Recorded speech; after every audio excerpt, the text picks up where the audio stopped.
Hello and welcome to another episode of my Football Manager 2019 playthrough, where we are playing as the mighty Blyth Spartans. There they are. And where we left ourselves was, well, the same place we've been for the last few sessions, which is top of the table. Just to prove the point, there we go. Blyth, number one in the Vanarama National League North. And we're on 74 points, so we've got a nice bit of a cushion going into the final part of the season. And as you can see here, we have 5 games remaining. Hereford coming up first. That should be a fairly tough game. They're 7th in the league right now. Spennymoor, definitely going to be tough. They're snapping at our heels in second place. Well, I say snapping at our heels. We've got a bit of a cushion, so they're not really that snappy, are they? But they're behind us in second place, so that'll be a tough game. It is away as well. I expect we might lose that, but you know we can afford to. Then we've got Chorley. They're down in 10th. Not too bad either. Fairly tough team to face. But the final two games we've got to round the season off are against Alfreton and Nuneaton. Both teams have been struggling very much this season, so I expect we'll have a nice, fingers crossed, nice easy couple of fixtures to round the season off with.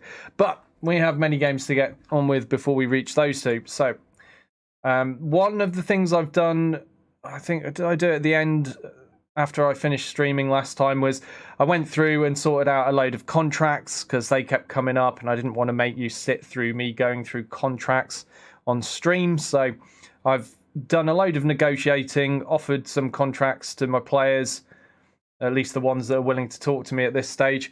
As you can see there, Lewis Lang, key player. He's one of the many players that's been offered a new contract, and it looks like he's just agreed terms there.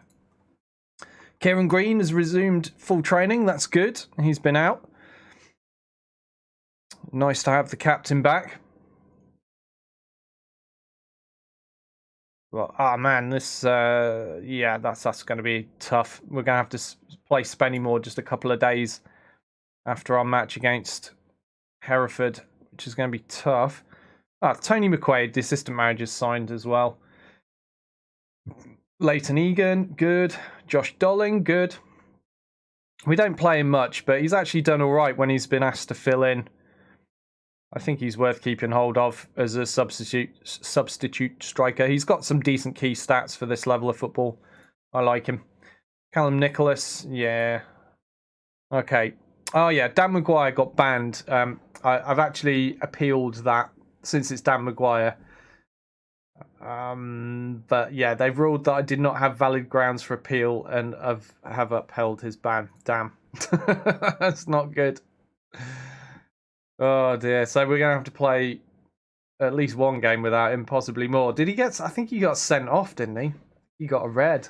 So it could end up being a 3-match ban. Especially now I've annoyed them by going for an appeal. Ryan Davies staying on as head physio. Buddle signs. Sean Reed signs. McDonnell, he's a scout. Kieran Evans. Deshaun Bernard, awesome.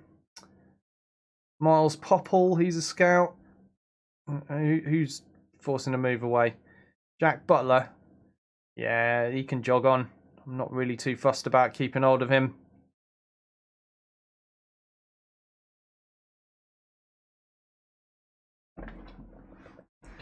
I've got nothing to say about that. Stop asking me questions, press. I have no interest in discussing things with you. I have important manager things to do. Like clicking through endless emails.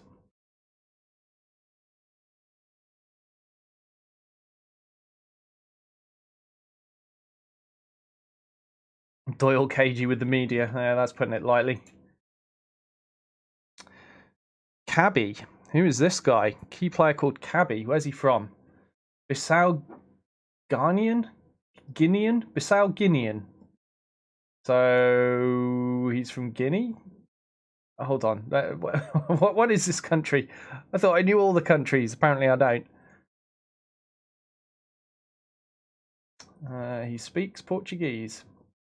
I guess it's a former Portuguese colony. Guinea-Bissau. Guinea-Bissau. Is that in South America?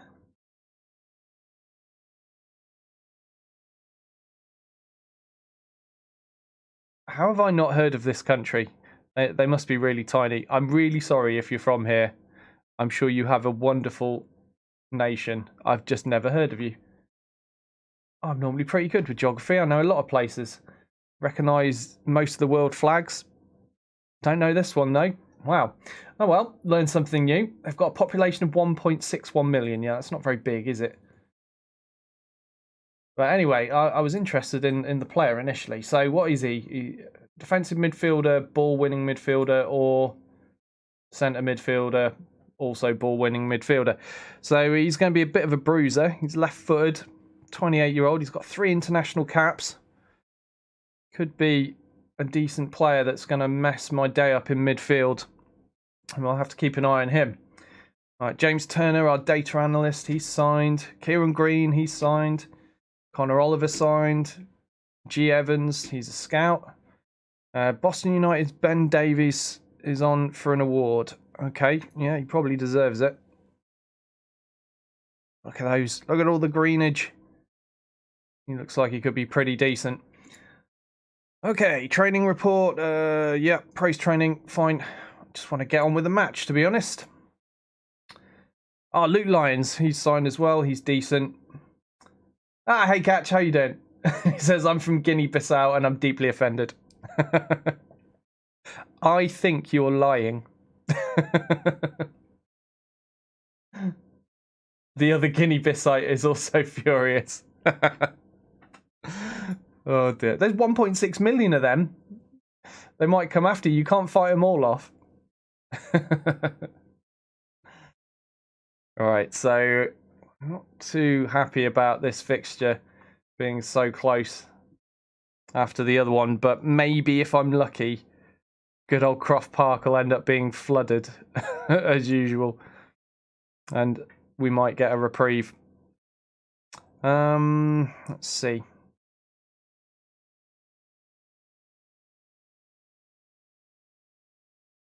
Well, Sangare, our Liberian, is losing stats rapidly thanks to probably our training facilities being pretty shoddy.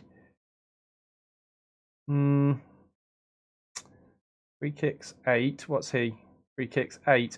Well, neither of them are particularly great at free kicks.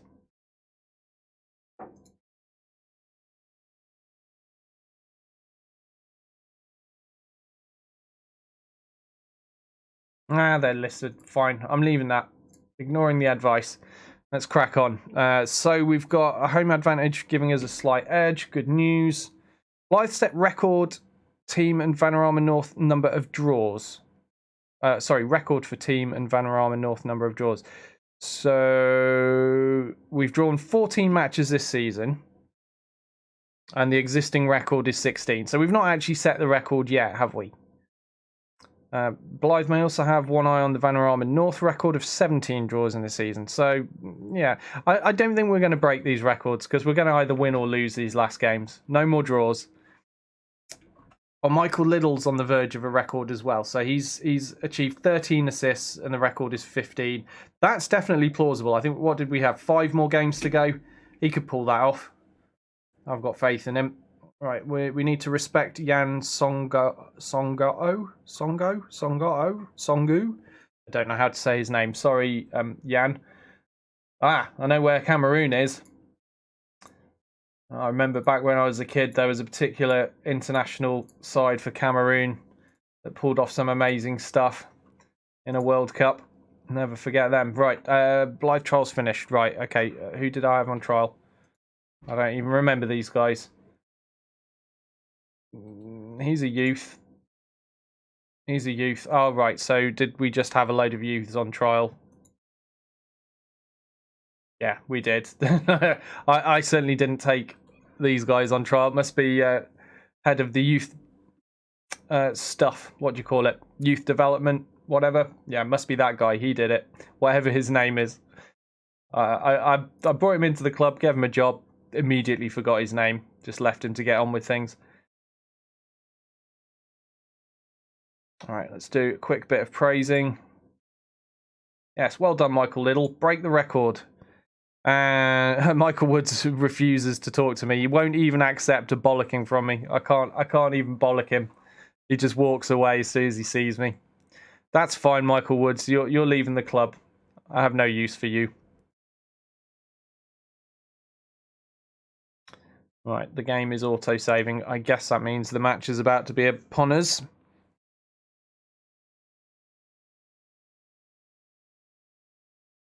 The big question in my mind is, will Captain Kieran Green be fit enough to play this? I really would like to use him, if I can.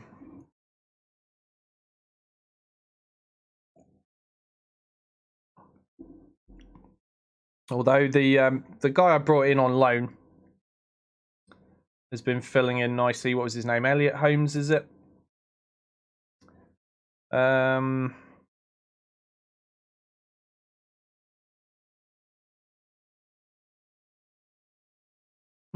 Sean Reid might be back as well. He looks fit enough. Right, so make him unavailable. Josh Dolling, make available. Oh, hang on a minute.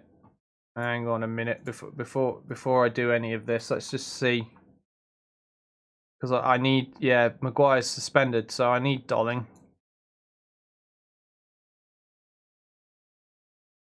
Oh yeah, I don't have a striker to go on the bench now because I had a strop with them last time and just chucked them all in reserves. The other two guys that were whinging at me. So yeah, we'll probably be signing one more striker next season. Let's not worry about it for now. Sean Reid can fill in as a striker. He's not a very good one. Yeah, that was him. Elliot Holmes. He's the guy that's been filling in. He's been doing an all right job in place of Sean Reid, but Sean Reid is now going back in. Oh man, Sean Reid's dropped in rating thanks to his timeout. Oh, I don't like that. Never mind. He's still going in the team because this Holmes guy, he's only a lone player. There's almost certainly no way I'll be able to bring him to the club permanently. So we'll just stick Reid back in. Holmes on the bench. Right, Kieran Green. So increased risk of injury, match sharpness not amazing. But if we start him, we can bring him off at half-time before he gets too knackered. Maybe he'll be the talisman we need to give ourselves a good start in this match. Who else am I missing? Talbot. Why is Talbot playing there? Oh, Egan's suspended as well. Oh, man. Somehow had a memory wipe since last week and forgotten that he's also picked up a suspension. Was that for yellow cards? I forget now. But yeah, so no Dan Maguire, no Leighton Egan. Talbot should do all right. He's only a 2-star, but who's going to mess with a grin like that? He should do a job for us. Right. I think I'm all good. I'm all good. Let's continue. So I wanted to check that stuff to decide who I'm going to put in the reserves for now. And we'll put Leighton Egan in because he's suspended to keep him fit. And we'll put Dan Maguire in as well. Can't remember if they are actually allowed to play under 23s matches while they're suspended from first team. But whatever, we'll see. At least if they're listed, they have a chance of being played and keeping their fitness up. And these guys are all picked for the first team, so we're all good. Right, crack on. Let's get this match going. Oh, I knew it. I knew it.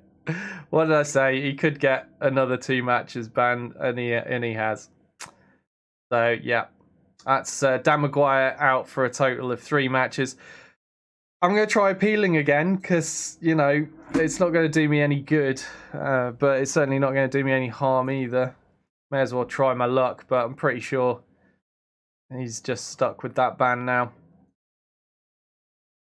It's the end of the season. He's a key player. Why ban him for 3 matches?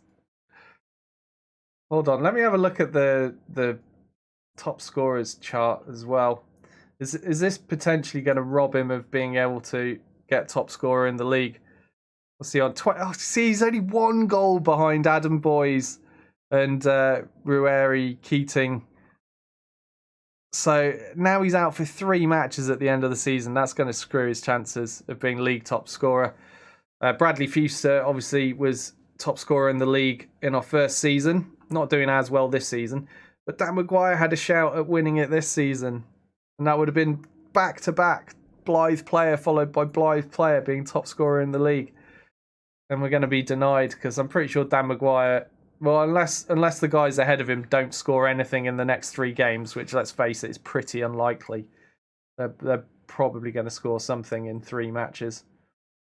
But yeah, it's looking like his chances at winning that trophy, or whatever it is, winning that sandwich. I don't know, what is the award for Vanarama North League top scorer? Is it a sandwich? Is it a trophy? Who knows? Maybe it's just a beer. But he's not going to be winning it anyway. Right. Yeah, go out and prove a point. Yeah, I'm loving the fixes to the assistant manager's stuff, because I swear this has changed since the patch. It's actually worth listening to him now. It's going well. Right, let's get this game kicked off. And you can tell we're at Croft Park because it's raining.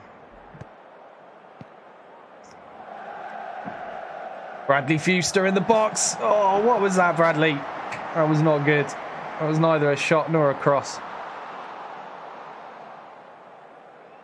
It's what's known in the business as a crot.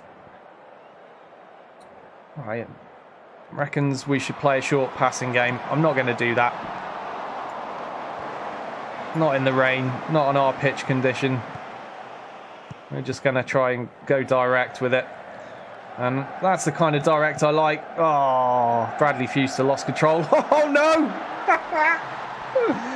What is going on here? Just as I think we're on the attack, Lions with a great ball forward, finding Bradley Fuster, but a bit of terrible control by Bradley Fuster. And the ball is sent straight back into our box. And Hull, seemingly with complete calmness and ease, taps it into the net. Luke O'Reilly doesn't know what's going on here. What a start. Latty there providing the cross, and he seems to be onside. Hull, great burst of pace from him. Well, that was pathetic, boys. What the hell? So we're 1 goal down already. Sangare on the ball though. Back to Lang. Now Kieran Green. First bit of football for Kieran Green since returning from his injury. Out wide right to Talbot, the lone man from Hull. Oh, head of Bradley Fuster inside the 6-yard box, and we have an equaliser already. What's that, like a minute later? That's Bradley Fuster's 20th goal of the season there. He's going to be catching up with Dan Maguire.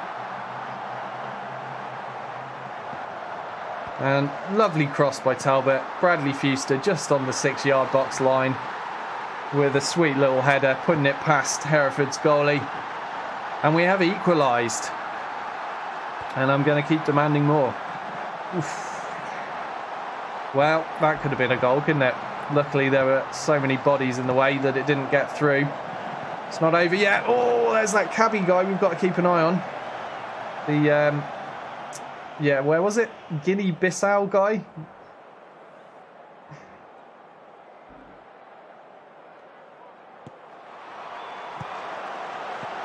Oh, there he is again with a header. This time claimed easily by O'Reilly and held on to. He rolls the ball out short to Bernard. Played out right to Talbot. Talbot dribbling upfield. Switching up play, finding Michael Liddell. Michael Liddell just having a crack at goal there. Decides, do you know what? I'm on for an assist record, but I fancy a shot here.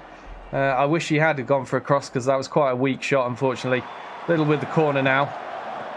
Sangare, bury it! Oh, good save by the keeper there. Sangare with a golden opportunity in the box. I don't think he was expecting the ball to get to him there. He looks a little bit surprised as it landed at his feet. He was a little slow to snap off the shot, unfortunately.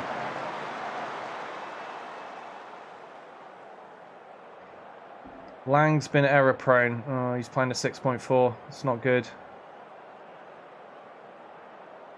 Might have to take him off in favour of Buddle. Oh, God, it's getting worse. It's getting worse.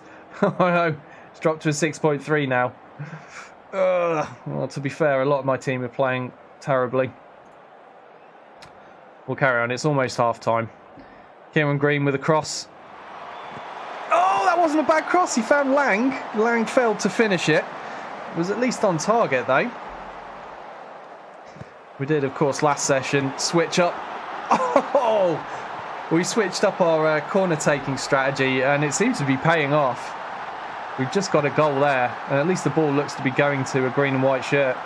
So here we go, Kieran Green with a corner.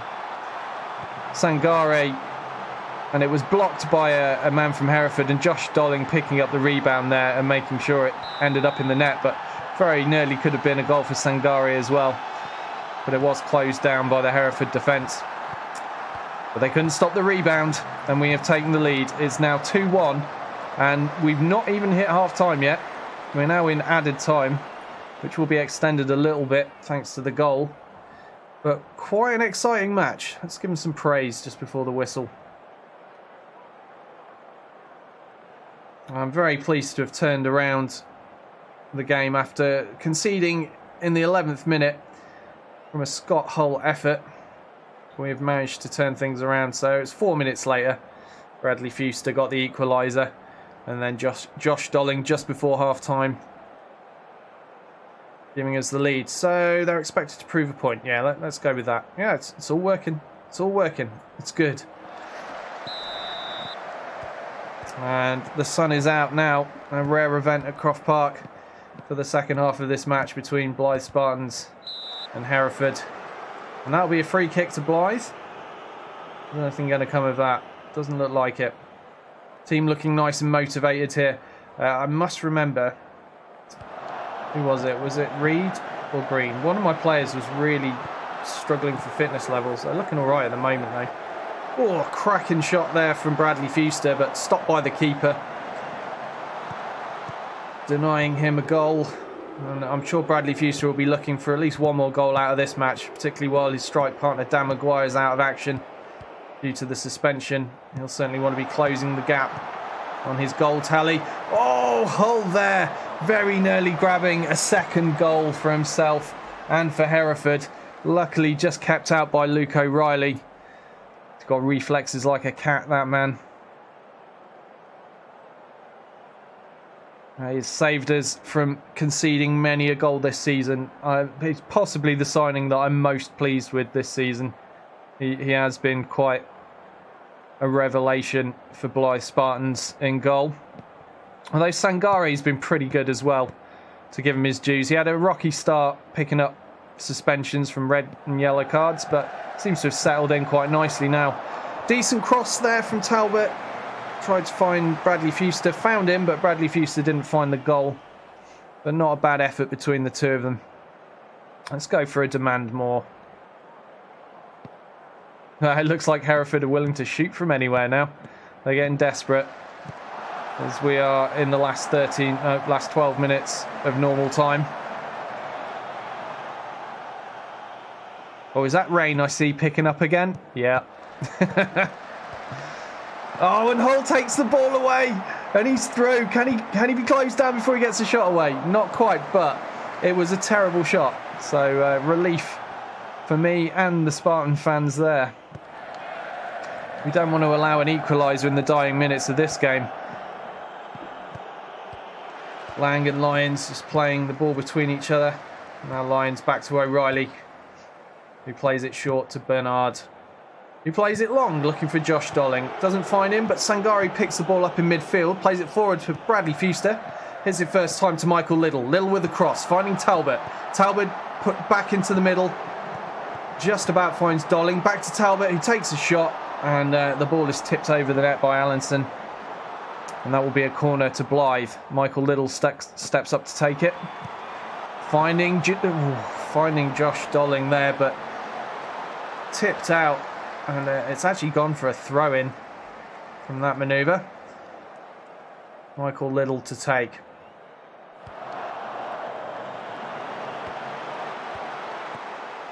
Sangare, what's he going to do with it? Plays it back to Michael Liddell. Liddell looking to put a cross in, but he's well closed down by the Hereford defender there. And it'll be another throw-in.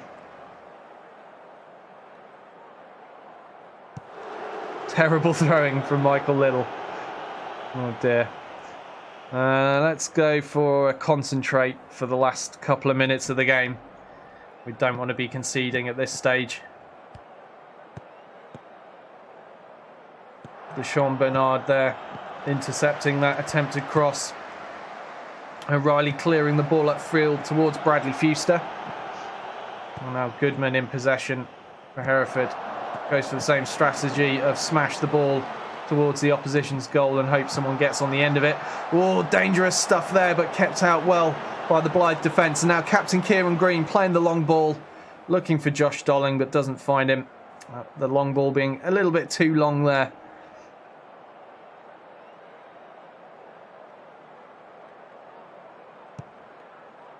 O'Reilly playing short to Lang.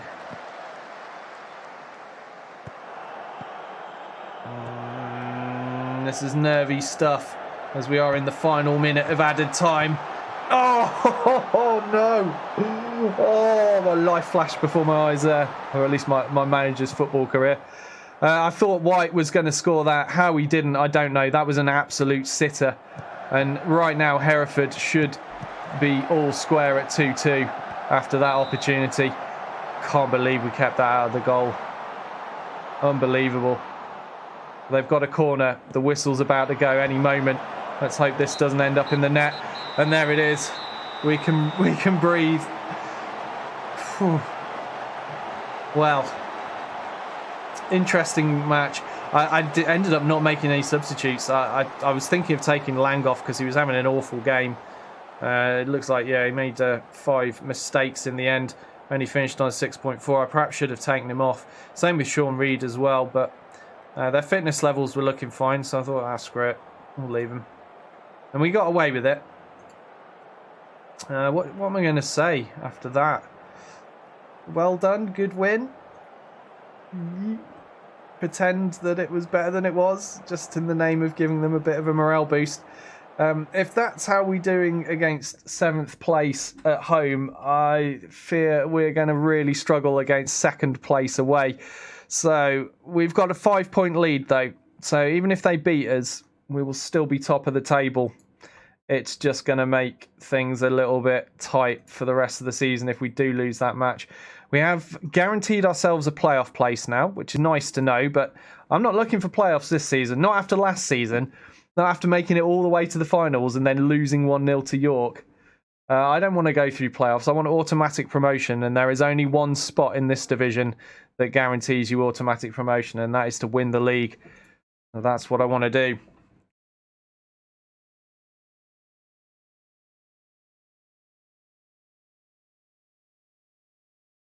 And not much of a rest before the match against Spennymoor. I wonder if they'll have much of a rest as well. Maybe they'll be as tired as we are. We'll have to see. So, man to watch is Callum Williams, who is a right back. Physical stats look decent. Work rate decent. All good things for this level of football. Aside from that, there's nothing that looks especially dangerous about him. Valued at 13k though.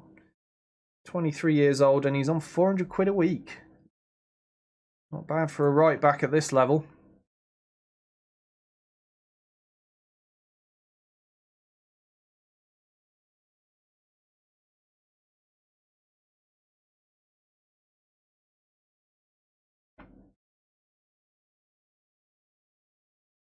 So Spennymoor are the underdogs, apparently, for this match, despite being at home. JJ O'Donnell. He's a smiley-looking chap, isn't he?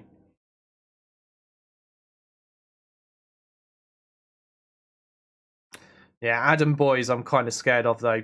Like, this striker, he's been making waves this season. I think he's ahead of Maguire in the top scorers chart. I think he's in 2nd place, if I remember rightly. Yeah, there he is. Adam Boyes, 23 goals, 1 ahead of Dan Maguire. Definitely a man to respect in this match. What's going on here? Steve Chettle's... What's Steve Chettle saying? He says we're overachieving, does he? Well, that's kind of true. We are. Thanks to the incredible manager that Blyth Spartans have. They are overachieving. I'm not going to argue with that. Do I think he's being patronising by saying that? No, I think he's being nice. He's being very nice.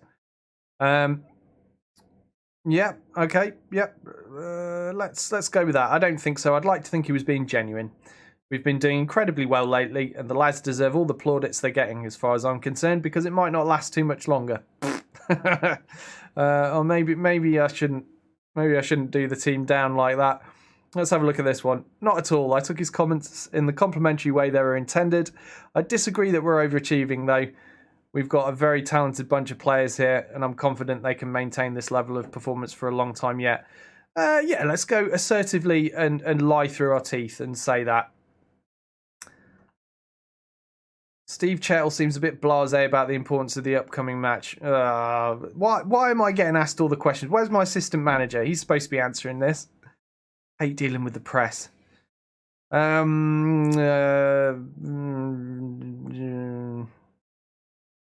there we go. We'll go with that one. I don't like these mind games. Given the choice in real life, I would just ignore all of this. Opposition manager trying to play mind games in the press. Yeah, whatever. I've got a job to do.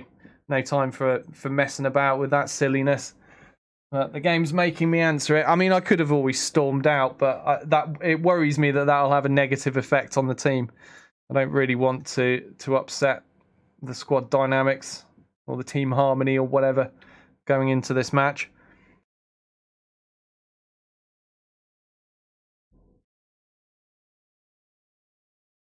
But the truth of the matter is, this is the most important game I've got remaining for the rest of the season, because if I manage to win this, that will cement our lead. I don't think there'll be anyone catching us. But if we lose it, it's clench your butthole time for the rest of the season, I think. Okay, the FA considered my appeal and they've ruled that I didn't have valid grounds and they've upheld the 3-match ban. Okay, yeah, fine. 3 matches without Dan Maguire it is then. I think we've already played 1 match without him, so just 2 more. But this is the match I really would have wanted him for. I was hoping that ban got overturned. Jameson has signed a contract with us. Good. He's been fine to be a reserve keeper. Yeah, if there's ever a match that I needed Maguire for, it was this. But we will have to cope with that. The lads did well enough in the last match, eventually, after settling into things. And I'm going to go with this same lineup, since I do feel... Oh, man, Sean Reid's dropped another? Either somebody in this side is getting better and better, or Sean Reid's getting worse and worse. I don't think anybody's getting better. Like, look. Oh, man, look at the arrows. Everybody's getting worse. So what is it? Who is it in this team that's making everyone else look bad? Is it Holmes? It might be Holmes. Might be Elliot Holmes. I don't know, but somebody's making everyone else look bad. Sean Reid kind of sucking there in star rating. Bear in mind, he was a 4-star not so long ago. He's now showing up as a 2.5. Well, shit. Okay, so let's submit this team. I'm happy with this. Oh no, I'm not happy with this. Not happy with this at all. What am I thinking? Leighton Egan's back from his suspension. He's definitely playing in place of Talbot. There we go. We've gained half a star. Whew. Yeah, almost made a mistake there. Right, that will do. That will do. We're good with this. Yep, Kieran Green's still knackered. We know. Right, everything to play for here. A win away from home at the Brewery Field in Spennymoor could be what seals us the championship. Or seals us the league title, whatever you want to call it. Yeah, let's give him a morale boost. Oh, I'm liking this new Tony McQuaid advice. It's working out. Okay. And here is how things stand right now, with Blyth having a 5-point lead over Spennymoor. Let's see if we can extend that. Leighton Egan on the right, putting in a cross. Deflected though, finds Sean Reid. Back to Egan for another go. Tries one with his left this time. Even less successful than the one with his right foot. Sangari and Reed maintaining possession though. Now over to Michael Liddell. Oh, Liddell decides he's going to try and do his man with a dribble and fails horribly.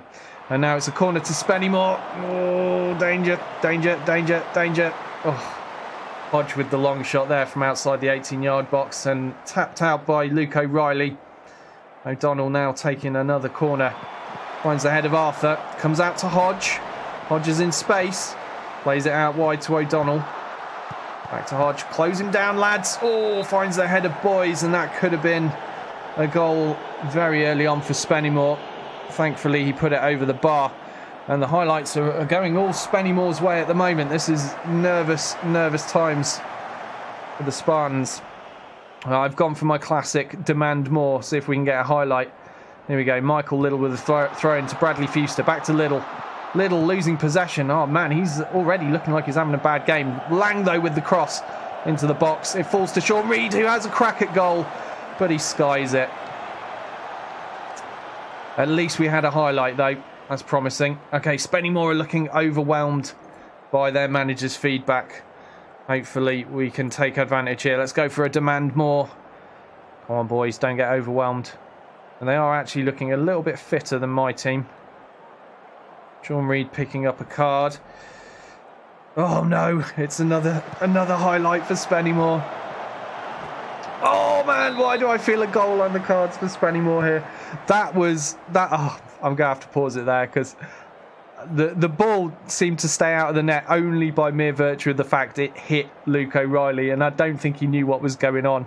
It just kind of bounced off him. He looked like he was walking the other way, and the ball happened to just bounce off him and stay out of the goal. That had me very worried, but I'm concerned here. I'm thinking maybe we'll drop it back to cautious, which is something I don't very often do. I normally stay the course on attacking. But they're just getting so many highlights. I'm thinking maybe we'll just try and catch them on the counter here.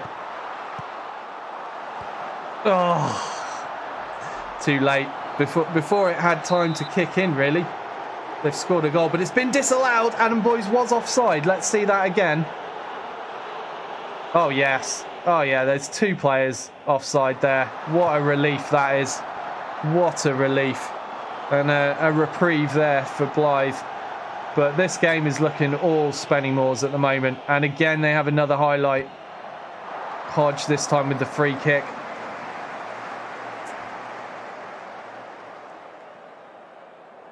We've got to demand more. Okay, Egan with the throw. Dolling back to Egan. Egan crossing, finds the head of Bradley Fuster. But over the bar there, unfortunately. And that will be a goal kick for Spennymoor. Okay, they're overwhelmed again. And my guys are focused. We've got a chance here. We've still not managed to put a single shot on target. Oh, and we've hit half-time. That crept up on me.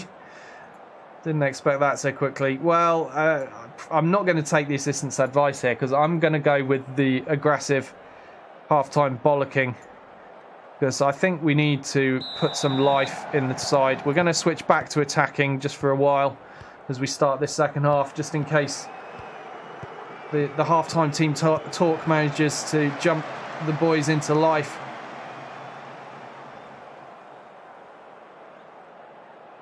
First highlight looks to be going to Spennymoor though. Is this going to be a goal? Is this a goal? Why do I feel a goal coming? Oh no, O'Donnell keeps the ball in just about. Oh, apparently not though. I guess it went out in the end as the highlight comes to a close. Okay, the boys are looking motivated. Lyons is looking nervous. Liddell is having a terrible game after all. On a 6.3, that's not what I want to see from our club's top goal provider. Bernard intercepting that pass there. Now Michael Liddell, what's he going to do with it? He's way out of position. Oh no, he's not. He's on the correct side. I was confused there. Bradley Fuster finding Sean Reed. What a shot from Sean Reed! That was like thunder. I'm pretty sure that broke the sound barrier. Let's see that again. So Michael Liddell putting a long ball up for Bradley Fuster to run onto. Bradley Fuster controlling it well, squaring it into the path of Sean Reed, who absolutely smashes it into the top left corner of the net. And we are a goal up now away at Spennymoor.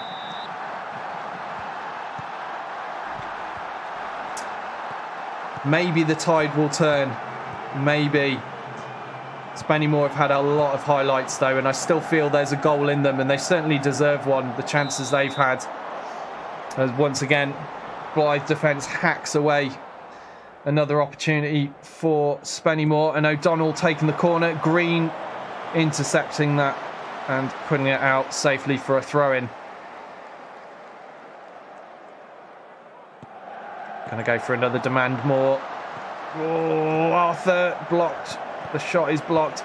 Kieran Green calmly to Lyons there. Lyons out wide to Leighton Egan, who is in space and runs up the field looking for Josh Dolling. It's a terrible pass though. Dolling was not able to get to that ball before the defender. Egan is looking exhausted. Yeah, he really is. Want to keep him on a bit longer though. O'Donnell with another corner. Oh, dangerous stuff. Hodge outside the box. Oh, no. Hodge's shot hit the post and then it comes back out. And one of the Spennymoor players got on the rebound, but apparently offside. Yeah, another 2 players offside for Spennymoor. And yeah, I'm so relieved that they seem incapable of staying onside to score their goals. And this has cost them 2 goals so far, Spennymoor. Can't believe we're actually ahead at the moment. Sangare in midfield to Sean Reid. Sean Reid somehow finding a way through to Dolling. Now Fuster out to Egan. Has he got a cross?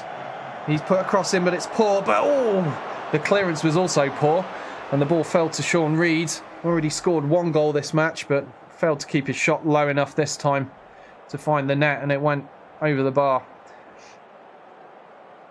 Could have been tipped over by the keeper, to be honest. It all happened a bit fast for me to see, but keeping an eye on performance and fitness levels here. Dolling is not doing too well, but I haven't really got a replacement for him at the moment. Kieran Green's game is picking up a little, and Egan, it's time to take Egan off. I've kind of left him on a little bit longer than I should have. Only 3 minutes, well, sorry, less than that. 2 minutes and 10 seconds of normal time remaining, but rather than stretch Egan's legs anymore, we'll bring on Talbot for the last few minutes of football. Do I want to take anyone else off while I'm at it?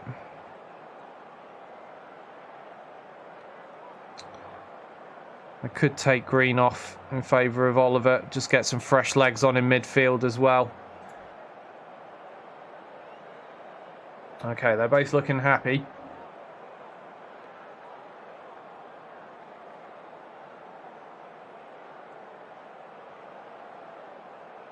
Let's hope these 2 changes don't rock the boat too much and result in us conceding. There will be 4 minutes of added time to play. Almost 2 minutes of that gone already, but Spennymoor have a corner, and they've been dangerous from these corners all game. But this time, O'Reilly manages to see the danger and pluck the ball out of the air before anyone gets on the end of it. Not a good clearance upfield there, though. We're still under pressure. Ramshaw to Williams. Oh, stopped by Reid, though. What's Reid going to do with it? Plays it back to Lang. Lang thumps it upfield for Bradley Fuster to run onto. Great ball there. Fuster looking for a cross to his partner, Dolling. Dolling gets on the end of it, but the cross was a little bit too long to make anything good of it. Now Connor Oliver in midfield to Reid. Oh, Reid hacked down mercilessly by Irwin. And I'm glad, I agree, that's a straight red card for a challenge like that. That was horrific. Sean Reid lucky to not pick up an injury from that. And Spennymoor will have to play out the dying seconds of this match with 10 men. Reid to Fuster. Fuster failing with the cross, but is that the full-time whistle? As soon as this cross is taken, let's hope so.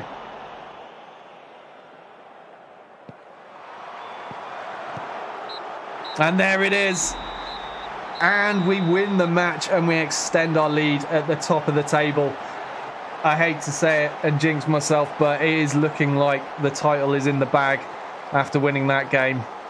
1-0 against Spennymoor away, and we didn't really deserve it.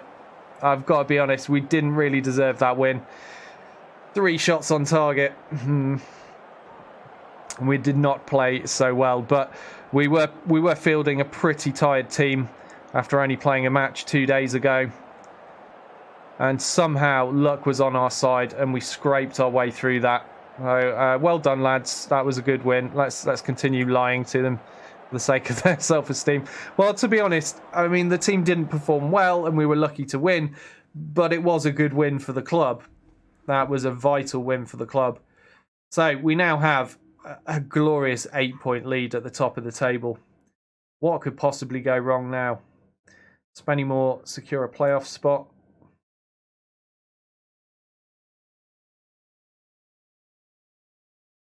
I'm not surprised their manager's disappointed with that. And Sean Reid, the hero of the hour, managing to score that wonder shot that put us ahead and eventually gave us the win.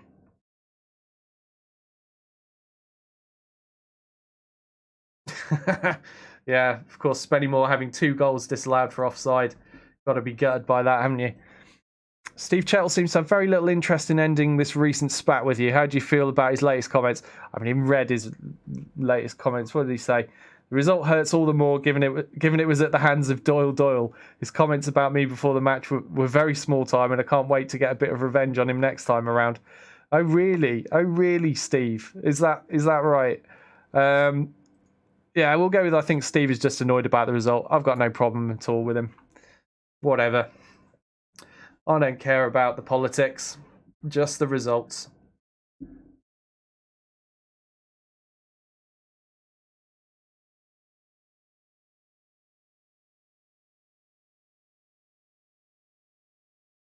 Dolling having a terrible game. Green didn't have a particularly great one either, but he has only just come back from injury. He's probably still warming up to first team football. All right, let's dole out a bit of praise.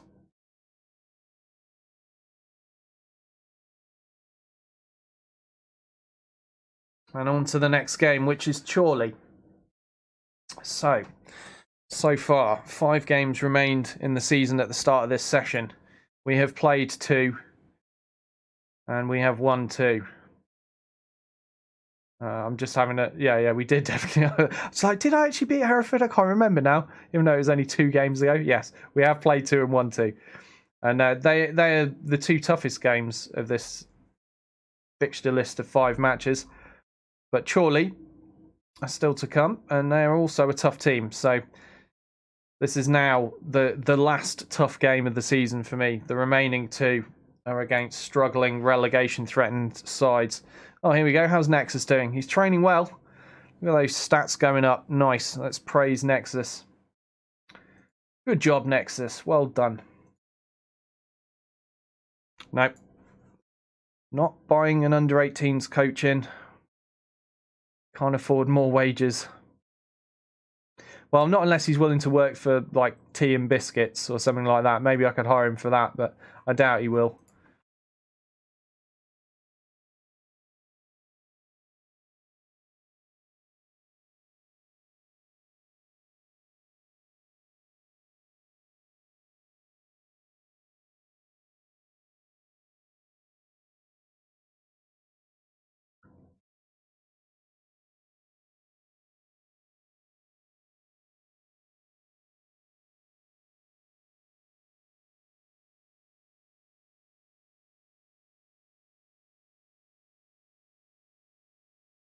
Okay, Jesse Starkey is the man to watch. We know nothing about this guy. Absolutely nothing, apart from where he might play. 5% scouted. Right, well, yeah. Michael Woods has started a coaching course. Is he thinking about retiring? He won't re-sign for us. Oh, he's 30. Yeah, I guess he's thinking about his future. He won't re-sign for us, though, so we'll just leave him to it. Egan has the wrong squad status. Yeah, that's true, but... yeah. Lions should be a backup, really. I was hoping he'd develop I'm going to keep him in. He's only 19. Look, 19-year-old Scottish lad. Look at that, 6'4", 6'4". He's in the first team for a reason. He's absolutely massive. All right. Let's stop lying to Leighton Egan. Let's let him know that he's a first team player, even though he's played nearly every game this season. All right, you're a first team player then. And Luke O'Reilly as well. I couldn't believe I managed to keep him as listed as a backup when, again, he's played, what is it, every game this season since I signed him? I think it is. Oh yeah, we'll tell him the truth. You're a first team player, all right. The trouble is they will ask for more money as a consequence, but I've already got them to sign a new contract, so I won't have to worry about them wanting more money until next time around. He's already on 425 quid a week though, O'Reilly. How many appearances has he made? Yeah, 38 appearances. Yeah, so I think he's actually played every single game. Something like that. Did he miss one through injury? Yeah, 39 league games and he's played 38 of them. So, yeah, he's definitely a first team player. Oh no, I hate this. Hold a team meeting. We can secure the title if we win this game, you see. And that means talking to the team about our title chances. I hate these because it's so much easier to screw up and really ruin the mental state of your team by saying the wrong thing. Okay, so a lot of my team are worried about my lack of depth in defence. Can't really do anything about that at the moment, but I feel like I've got enough defenders.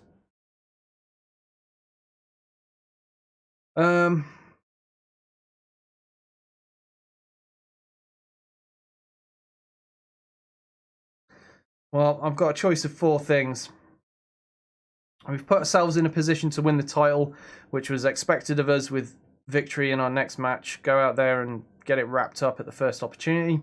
We've worked hard all season to put ourselves 1 win away from the title. Go out there and make that final jump to become champions. We're only 1 victory away from the title, but I don't want that to play on your minds when you step onto the pitch. Treat the match like you would any other.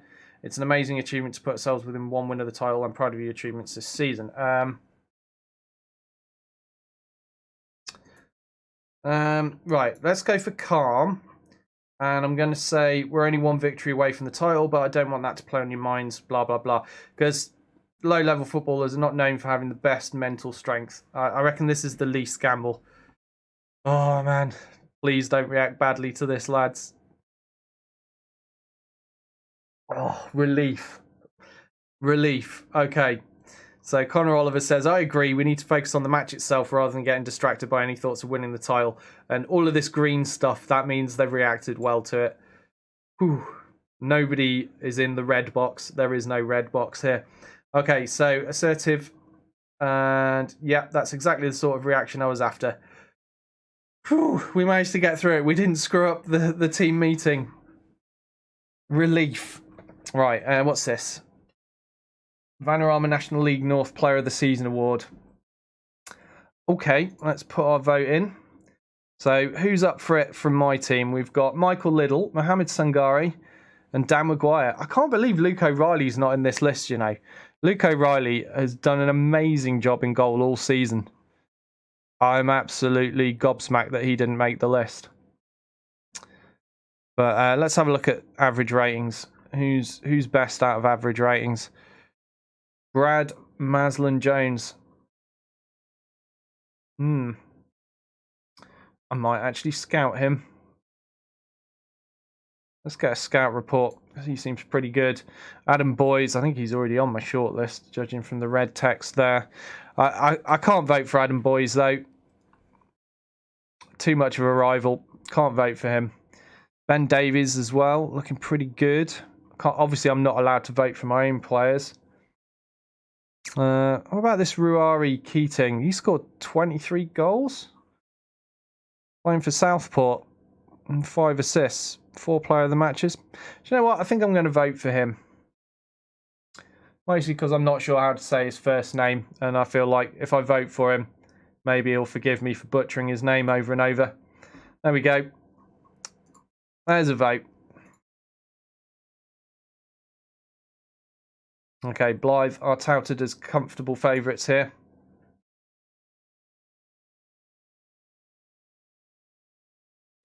Let's hope that plays out as predicted, because as we know now, a win here will secure us the title.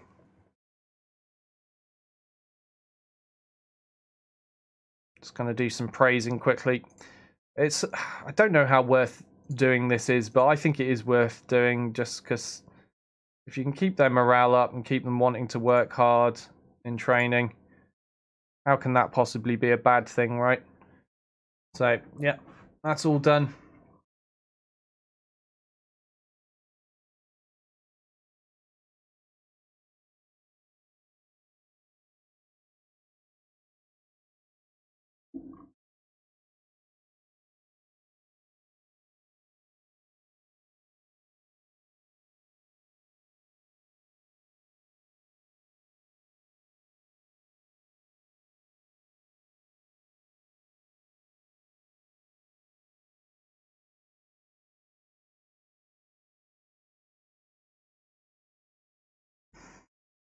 Okay.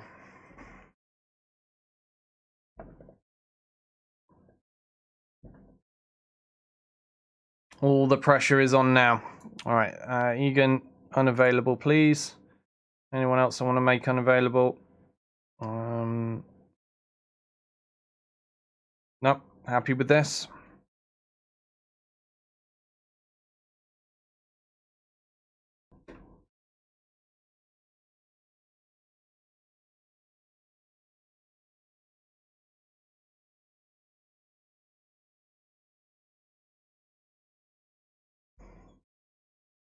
Wow, here we go. They're in excellent form. We're in excellent form. But we're the home side. Dan Maguire still suspended. Disappointing. I think we actually have a female referee as well, if I saw that correctly. Yeah, Rebecca Welsh. Or Welch. However she says her name. Let's go with Welch.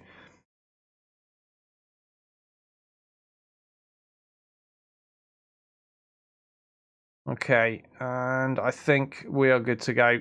Yeah, there's no swapsies I want to be making at this point, so let's just submit team and go into the match. Kieran Green still complaining. Well, the assistant's telling me that his fitness is still not back to match fit levels, but he's coped all right. He's gotten through the last couple of games. I'm going to keep him on, and he is the captain after all. Right, yep, go out and prove a point, boys. I like that advice, and it seemed to go well. And we can close this league table for now, because we know 3 points here will make us unassailable at the top of the league.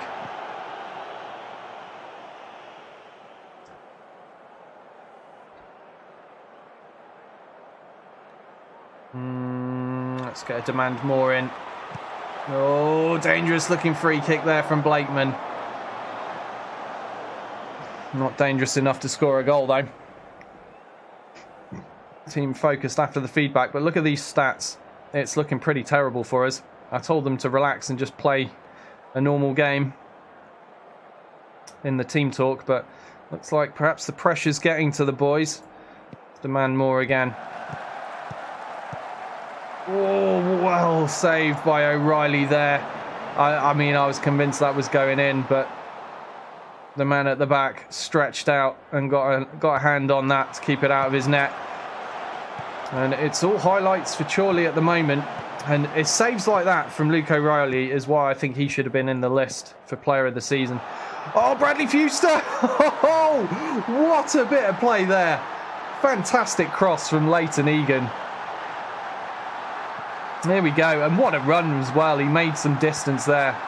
Look at that. Charging up the right wing. And then puts in a beautiful cross. Bradley Fuster in acres of space. Just volleys it into the top corner, and we're ahead. 21st goal of the season for Bradley Fuster. I think is that his 19th league goal as well. Oh dear, is this an equaliser? Very nearly could have been. Luke O'Reilly again making a great stop.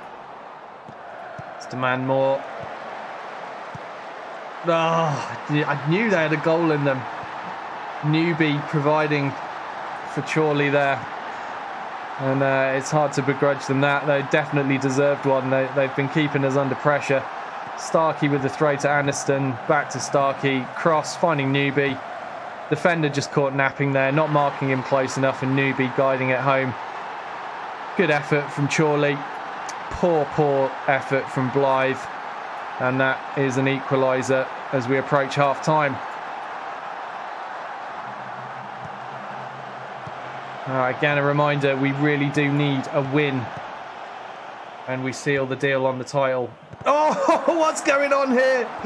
Oh, Dolling, what an absolute sitter to miss there.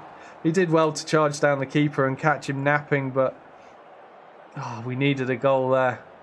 Never mind, with 3 shots, 1 on target. Not very impressive. Yeah, see, I'm going to bollock them. We're drawing 1-1. I've gone for the aggressive bollocking. They're looking fired up. That's what I want. Let's see if they can improve on that performance in the second half. I mean, sure, we got a goal, but we didn't look convincing. And we certainly didn't look more convincing than Chorley. By a long way. I mean, look, they're all over us in the stats. So, Green is nervous. O'Reilly's apprehensive. I'm not surprised, poor guy. He's having to make miracle saves. Little with the free kick there, but sailing it over the bar. Not looking very good. And I'm thinking Kieran Green might have to come off if he can't get his head in the game soon. And here we go. Here is Kieran Green. That's a good ball up to Dolling. Dolling looking for the through ball for Bradley Fuster, or over the top ball, however you want to see it. Bradley Fuster, with no one there to give the ball to, just ends up giving it away.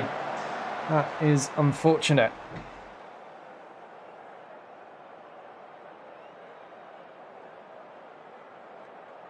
Okay, Kieran Green's now just looking apprehensive. It's not as bad as he was looking before, but oh no, Sangare's booked. Back to his old tricks, playing a 6.4. At least Kieran Green's performance has improved.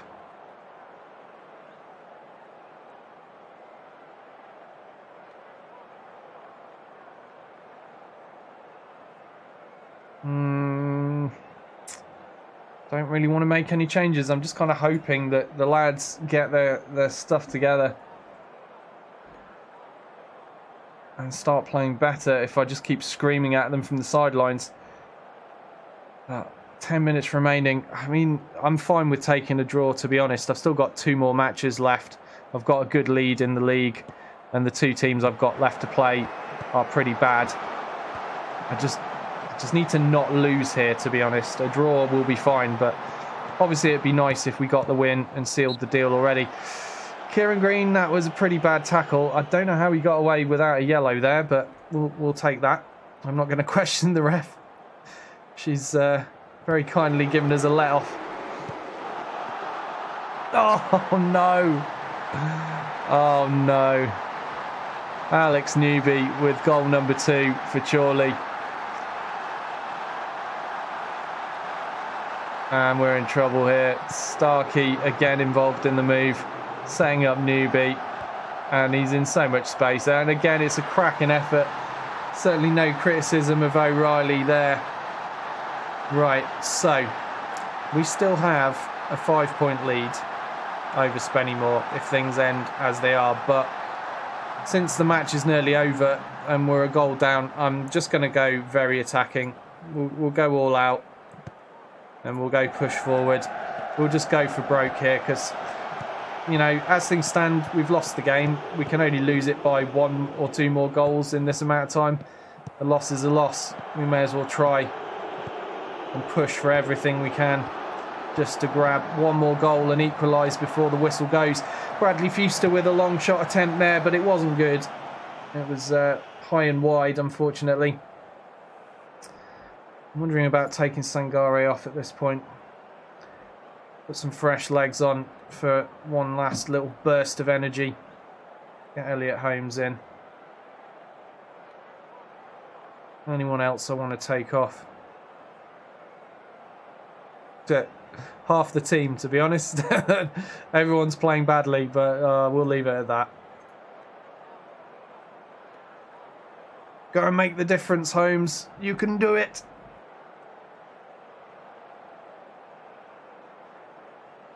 Reed looking frustrated.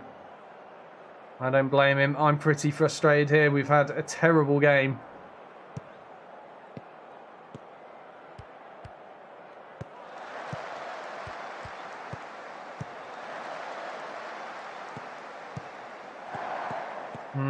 We just need to win possession.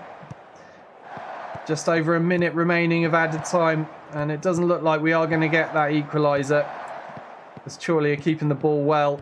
That danger man newbie again. Oh, Egan puts it out for a corner. I prefer he'd smashed it up the other end of the field.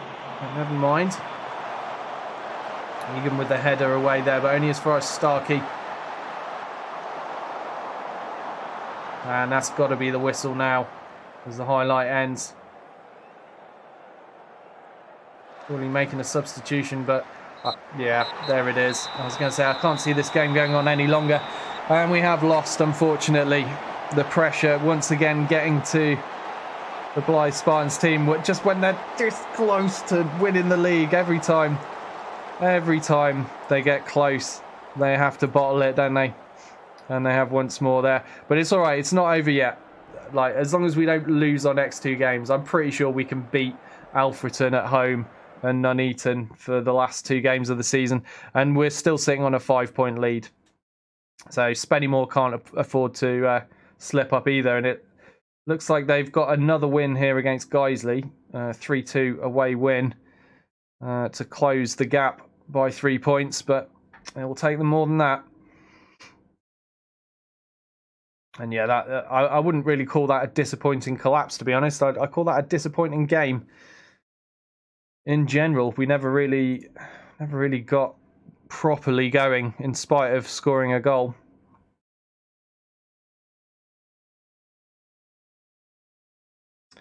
Still, as they say, you can't win them all.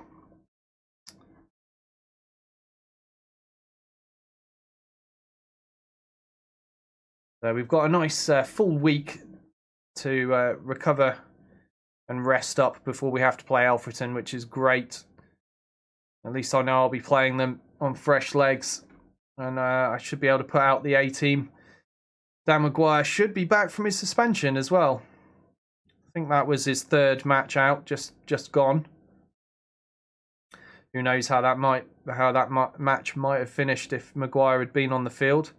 But we'll never know. Now I hope after missing 3 games he'll be able to just get straight back on the field and keep scoring goals, because we certainly need it for the last couple of games of the season. It would be nice to see him finish as league top goal scorer. In fact, let's just have a quick check. What's the deficit going to be now? Yeah, I knew Boys and Keating would be scoring goals while Maguire was suspended. So they were both only 1 goal ahead of Maguire before his 3-match suspension. So yeah, that gap is now probably a little bit more than even Dan Maguire can close with only 2 games remaining. So we'd have to be relying on these guys not scoring and Dan Maguire banging in at least 4 goals, is it? Yeah, he's going to need 4 goals out of 2 games. I mean, it's possible. It's possible he could score 2 a game. But I don't know. I'm not gonna bank on it. Still, it's not the end of the world if he doesn't get league top scorer. It's just, you know, just a pride thing. It would have been nice.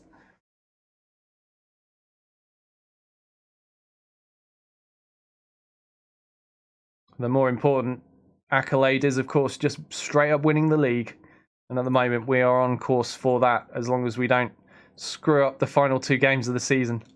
I mean, honestly, inside, I'm quite nervous about this. I'm like, oh no, not again. I can see the end of last season flashing before my eyes as we came so close, and then I just had to sit and watch the team completely bottle it. There was nothing that I could do to stop them from throwing away their opportunities. Not once, but twice, missing out on the league title by 1 point, and then losing in the playoff finals by 1 goal. So disappointing, but fingers crossed that is not about to happen again. Oh god, I've got to have another team meeting again now because oh god. Right, let's say the same thing. Yeah, that worked. That worked. Right, good, good. We're fine. We said the same as last time, so there's no point reading that out. Okay, Blyth are comfortable favourites here.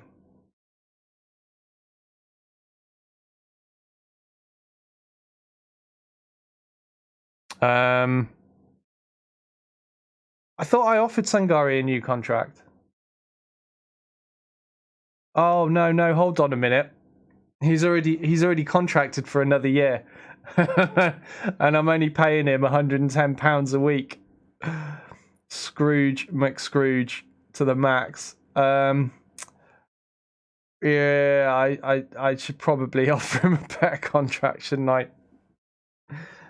Oh, poor guy. That is not fair, is it? Everyone else is getting better money than that. Yeah, I need to look at my finances. Yeah, so my wage budget is £7,104 a week. I'm spending 7,780. That's after all these new contracts. I might not even be able to offer him a better contract. I'm not even sure there's room in the budget for me to do that.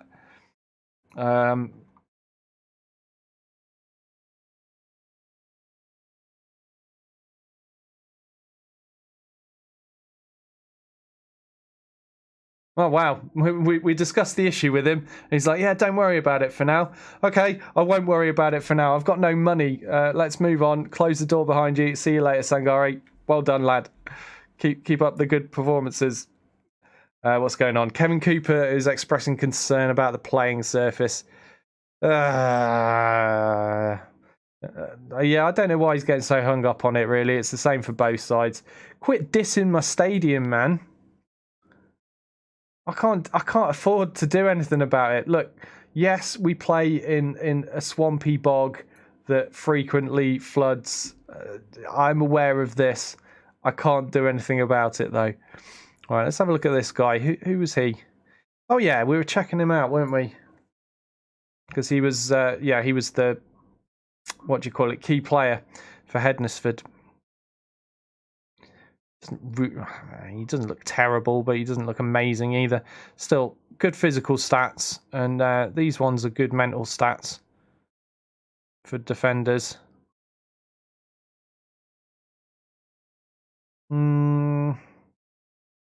Let's keep scouting him for now. Let's fully scout him. Why not? No, I haven't got time for a scout meeting. Sorry. All right, well done. Train well and all of that. Yeah, keep training well. You too. Praise, training. Yes, good. Can't be bothered to do Nathan. Just give Nathan a nod in the corridor instead. No words are required. Oh, Deshaun Bernard's training like a monk. I didn't realise.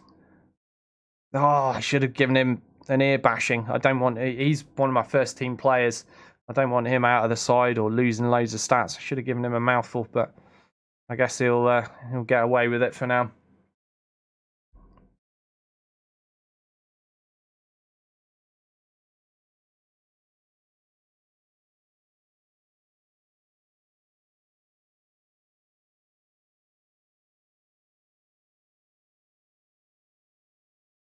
Ian Watson's going to retire. Okay. Yep, no worries, mate. Off you go.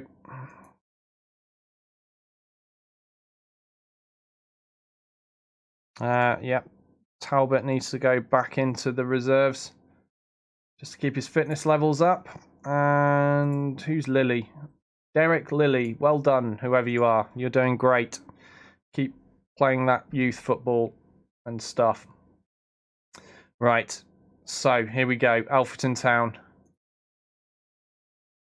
The big match. Well, it's now the big match. Oh, look at their form. Poor guys. The best they've managed in the last 5 games is draws. Well, we need a win here. And hopefully we will get it against a team of this calibre. And now we need to do some swapsies on the sub bench. Because Dan Maguire is available. The legend himself. There he is. Slotting into the team again nicely. Dolling resuming his usual position, warming the bench.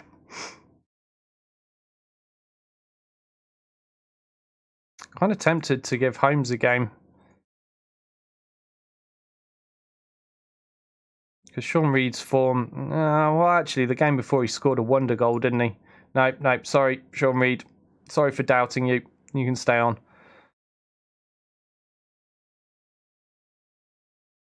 All right, we're good to go. I think that is the team that I want. And Kieran Green is no longer lacking in match fitness, which is nice. Still not completely up to scratch, but at least they're not complaining about it anymore. Right, go on. Yeah, prove a point. And the point being that you can get 3 points. Prove the point that you can get 3 points from this match. And then we can win the league. And then I can relax. Safe in the knowledge we will be promoted regardless of what happens against Nuneaton. I'll at least be able to switch off a bit for the final game of the season.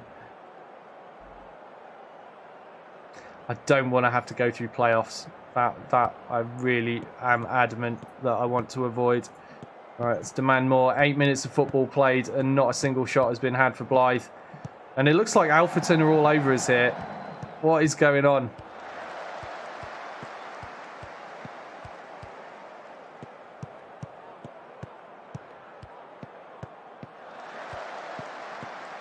There are so few fans in the stadium that apparently we can very audibly hear the ball being kicked around.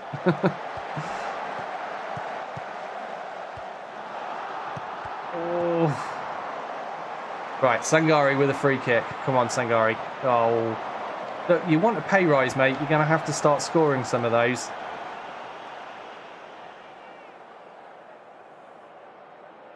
Sean Bernard with the throw to Maguire. Maguire to Reid. Reid with terrible control there, losing possession for his team. Not impressed with that. Oh, Kieran Green with a nice tackle. Unfortunately, only went as far as Mully for Alfreton, so they are still in possession. Now Williams. Loads of space. Oh, Egan wins the ball. Bernard smashes it upfield, looking for Maguire. Doesn't find Maguire, unfortunately. He gets beaten to the header by an Alfreton man. And now it's Blair in the box. Puts a cross in that looked very dangerous. Greenhalgh, is that Greenhalgh? Yeah, that looks like Greenhalgh is his name. Scores a goal. Struggling over his name, but yeah. The important thing is we've just conceded a goal. And that's not good news, is it? This team are, of course, 18th in the table. And we shouldn't be conceding against this kind of team. This is the same old thing, isn't it? This is same old. Blyth Spartans in a position to win the title in season number 2 and looking like they're trying to do everything they can to screw it up. I think they're just scared of the next division up. I'm going to have to do a lot of screaming. Oh, Bernard's taking an ankle injury. That's not good. It's not an orange injury or a red yet, so we'll keep him on the field. What are you playing at, lads? Come on. Lyons receiving the short pass from O'Reilly. Now to Bernard. Out wide right to Egan. Egan playing forward. Finds Dan Maguire. He takes a dangerous looking shot. But it was kept out well by Ramsbottom. And deflected out for a throw-in the end. Well, that gave us a glimmer of hope from danger man Dan Maguire. But here's that Greenhalgh guy again. Oh, O'Reilly tipping it out for a corner. Oh, man, I can't demand more yet, but I really need to. Oh, O'Reilly tipping it over the bar. It's another corner. This is nervous stuff.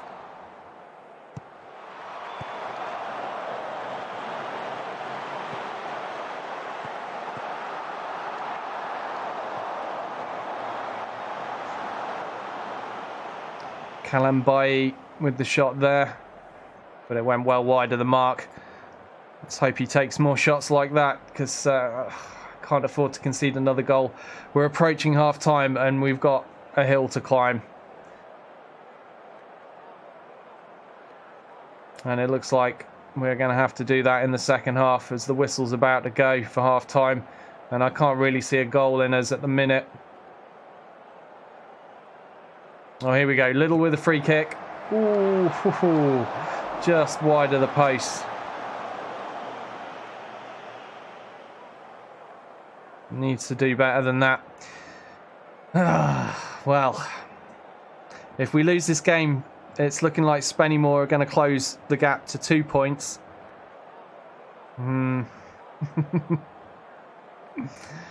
Oh dear. Yeah, and they're beating Kidderminster.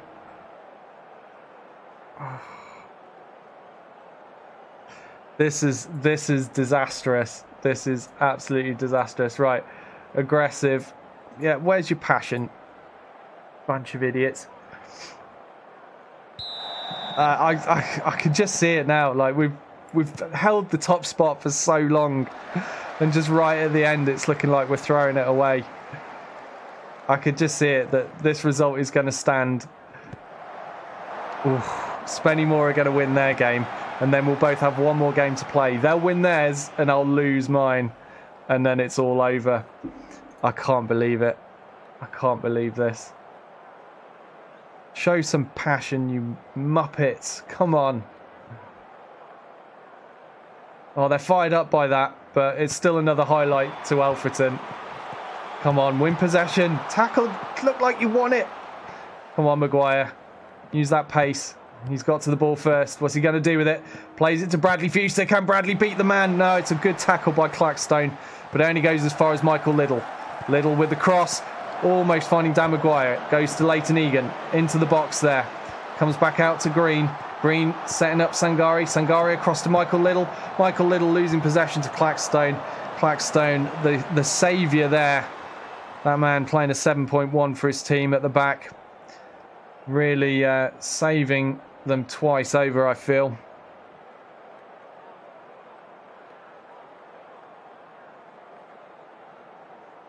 Right.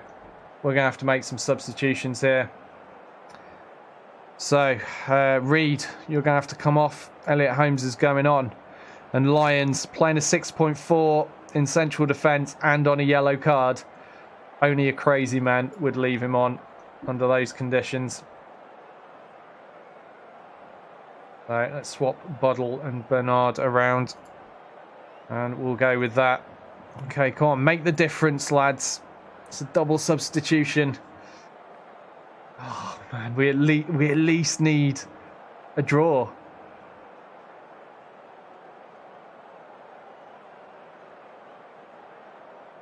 Going to go with Demand More at this point. 4 minutes remaining.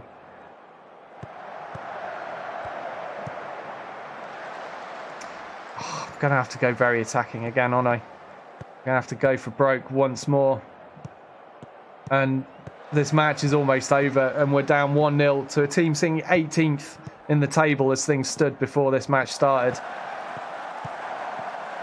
All the way down here is where they were. They only move up one place for winning this game, but what a team to be losing against. This should be an easy match. This should be a formality. This should be the match we win to secure the win of the title, but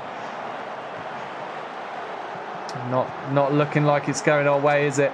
And we are now in added time with 1.5 minutes to play, and we need a goal. Dan Maguire is in possession in the Alfreton half. Plays in Holmes. He's got Fuster in the middle. Come on, Holmes, put a cross in. Oh, no!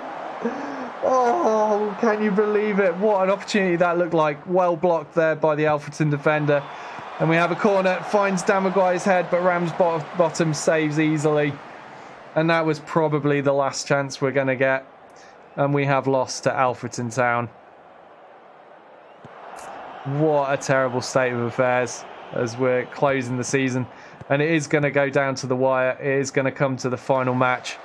And we're going to have to at least take a point from that to win the title. We've got a better goal difference than Spennymoor, so we can win on equal points.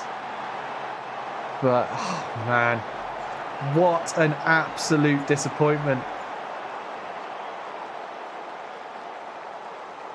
Yeah, I've screamed at them. It's unacceptable that you couldn't seal the title with a win today, and it really is unacceptable against a team like Alfreton. that's been struggling all season, and we've been at the top of the table. I'm getting FM'd. That's what they call it. And that is what's happening. I'm getting FM'd right at the end of the season. Twice. This had better not happen 2 seasons in a row. I'm going to be so mad. I'm going to be so mad. Okay, Bernard is out for 1 to 3 days. That's fine. He'll be fit for the next game. Little reveals Doyle Fury. Yeah, damn right. And it comes down to Nuneaton away for the final game of the season. And we have now, after having an 8-point lead at the top of the table, we're now down to a 2-point lead. Yeah, I don't have anything to add. Get out of my face, reporters. I've got more important things to worry about, like screaming at my players about how terrible they are to be bottling yet another title chance. 2 seasons in a row. Come on, lads. What is wrong with you? Who does that?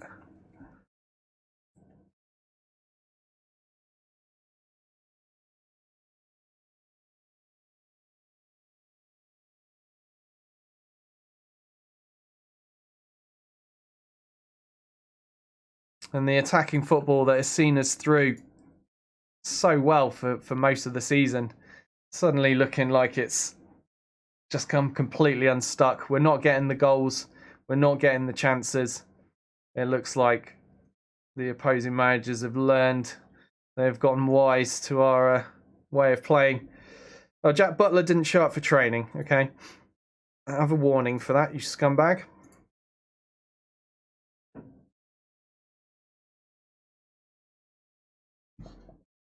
Hey Bjorn, how you doing?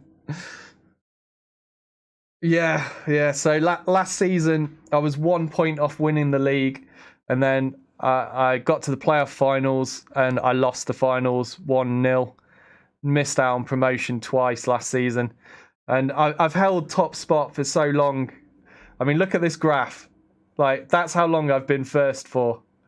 Most of the season, as you can see, I've held that top spot, and then right at the end, the lads just seem to be throwing it away. Like, I'd hardly lost any games all season. I mean, look at this. So we lost a league match to Boston early on, and then not going to count the cup losses. The next time we lost in the league was Chester, all the way down here. And then we lost to Southport, and that was 3 losses all season. But then, the last 2 games in a row, we've lost. And that is obviously because the game is trying to screw me, as far as I see it. Just trying to keep things exciting, isn't it? But we need to win this last game now.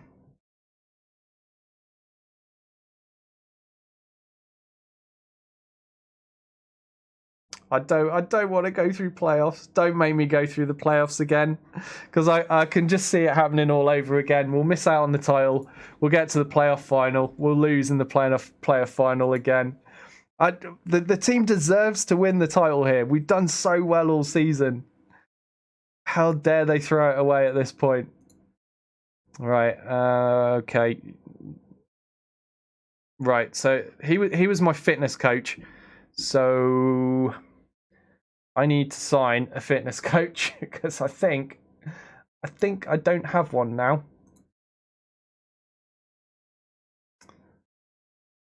Yeah, so Doyle and Tony McQuaid are having to fill in as fitness coaches.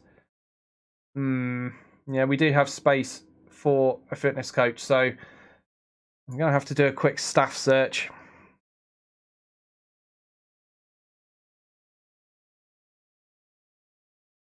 Clear.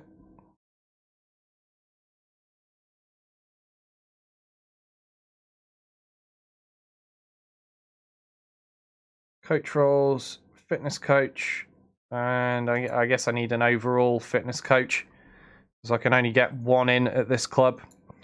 And we're going to have to drop loads of stats before anyone will show up for the likes of us. Oh, here we go. Matt Jarvis. He's an under-18 manager at Stalybridge. What are his stats like? Wow, actually really good. Okay, yeah. Come work for me. No, not as under-23s manager. As a fitness coach. Have you got any interest at all in being a fitness coach? Currently being paid 200 quid a week. Yeah, we'll offer him 210. There you go. 10 quid pay rise there. How do you like that? Plus a 30% promotion wage rise, and we're possibly going to get promoted. Surely he's got to agree to that. No, he doesn't want to be a fitness coach. He wants to be under 23's manager. Well, I could actually take him on as under 23's manager and then just have him work as a fitness coach.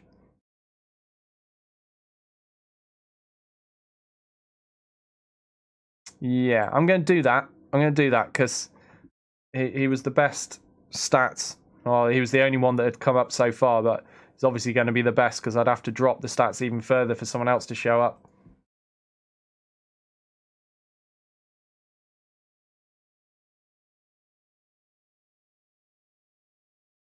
Catch says, Doyle, if you blow this, you'll become an honorary Minnesota Vikings fan. Are they well known for throwing things away at the last second, are they? That's what's happening.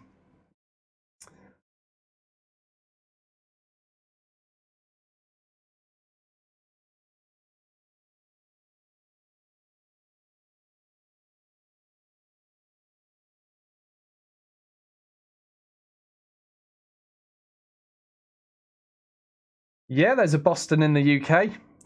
They're a bit of a bogey team for me. Obviously, I lost a game. That was the only game I'd lost for a long time this season. It was against Boston United. Yeah, there was a Boston in the UK before there was Boston in the States. Only your Boston is a lot bigger than our Boston. Right. I've got to do another team meeting. Right, I'm going to say the same thing again.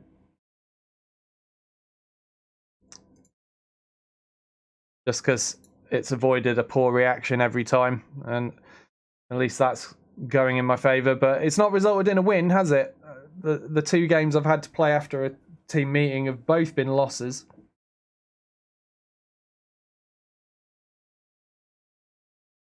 Bjorn says it's a joke over here that I assume this is talking about the Vikings. They've been around since the 1970s expansion and have never won a Super Bowl. Poor guys.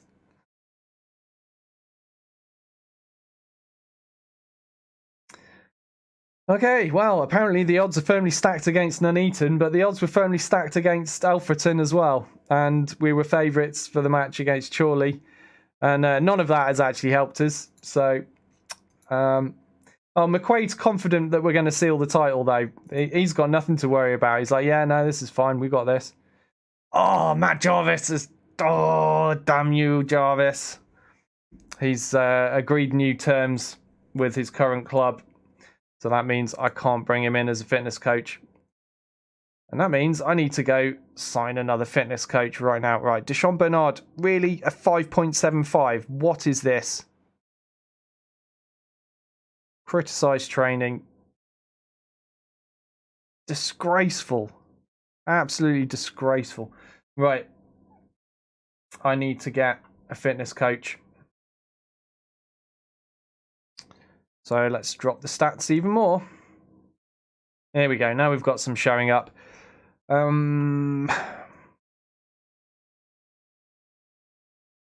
Let's up this.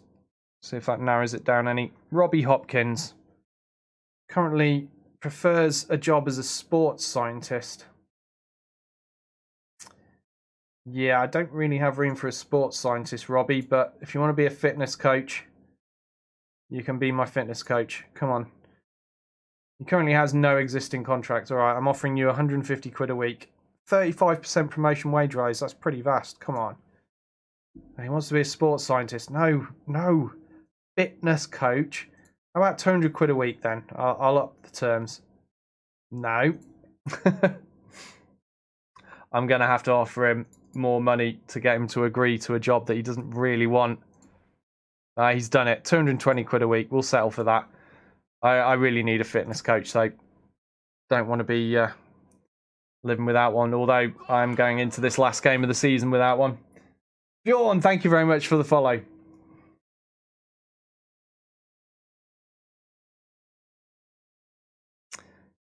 And the game is saving now, which means the match is almost upon us. I don't know what to do. I don't know whether to be excited or in despair at this point. I'm convinced that it's going to go badly. How can I have any faith in the boys after the last two results and after what happened at the end of last season? Oh man. Well, let's have a look at Nuneaton's record, because I don't think they've barely won a match all season. Let's just have a look at the table. So, Nuneaton have managed 7 wins all season. They've lost 27 games. They are relegated. Whether they win, lose, draw, whatever happens in this match, they're going down. There's nothing they can do. Look, the little R is there already, showing that they're down no matter what. So, surely they've got nothing to play for at this point. Surely they must be the most demotivated side in the league. Or have they been paid a hefty bribe by Spennymoor just to put in an effort and deny me the title? If I was at Spennymoor, I'd be offering Nuneaton players as much money as they wanted to take this title away from Blyth. Oh man, right, okay. Have we got the A team out? This is the A team. The disappointing failures that they are right now. All right, let's submit. Actually, hold on now. Sean Reed, you're in bad form. I'm going to put Holmes in. And Lyons is also in pretty bad form. I think I'll put Buddle in.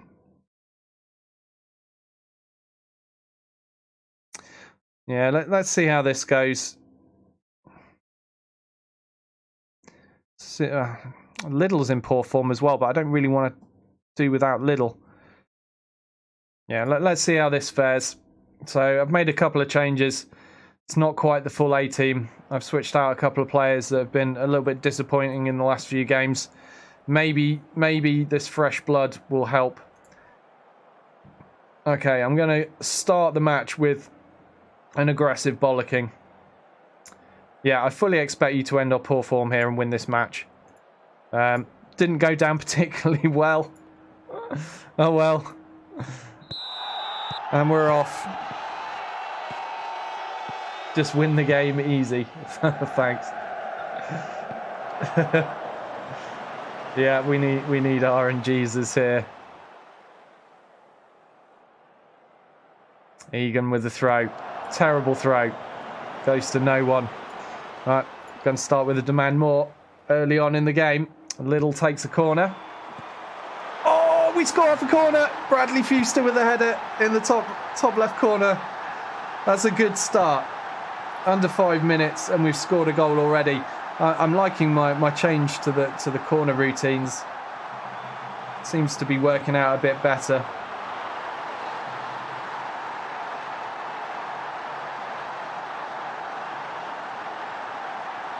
Okay, it's not one yet though. It could still go wrong. Still got at least another 80 minutes of football to go. Oh, Bradley Fuster again.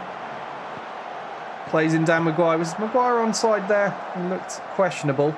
Oh, Holmes, good effort from that far out. Anyway, that comes to nothing.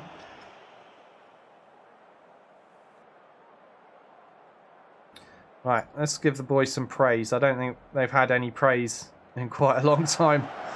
Elliot Holmes has somehow picked up a yellow card, but he's surging forward in possession now. He's got Fuster and Maguire with him, plays the ball to Fuster. Fuster finds Maguire. Maguire takes the shot and Belford saves. And that will go over the bar for a corner. And here, Captain Kieran Green steps up, looking for the head of Sangari. But Sangari thinks he's Maradona. But he's not as lucky as Maradona, and he did not get away with that handball in the box. Use your head, you idiot. Right, Holmes, ease off tackles, yes. Sean Bernard in possession. Well, apparently did nothing good with it, as that was the end of the highlight.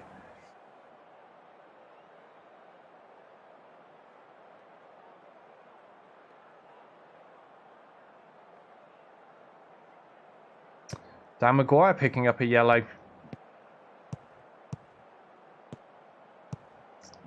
Nervous times. I don't want to get a red card and end up throwing this result away. Oh no!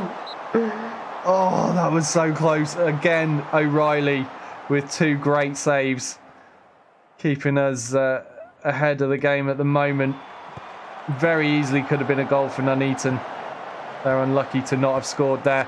As Elliot Holmes is dribbling the ball upfield. Oh, who's that? Josh Ekim. That was a good tackle by Josh Ekim to close down the attack. All right, let's demand more. They're looking fired up. I need to fire up my lads. Lang picking up a yellow card. Brilliant. Okay, we have a throw-in. Egan with another awful throw-in. Why does he keep doing those? But we are in possession. Sangari on the edge of the box. Plays it to Michael Little. Little cross a little bit too high for Maguire. That shot coming off the bar there. Very nearly could have been a second goal for Blyth. But it wasn't to be. And I'm not going to be able to relax on just a 1-0 lead. We need more than this. We need more than this.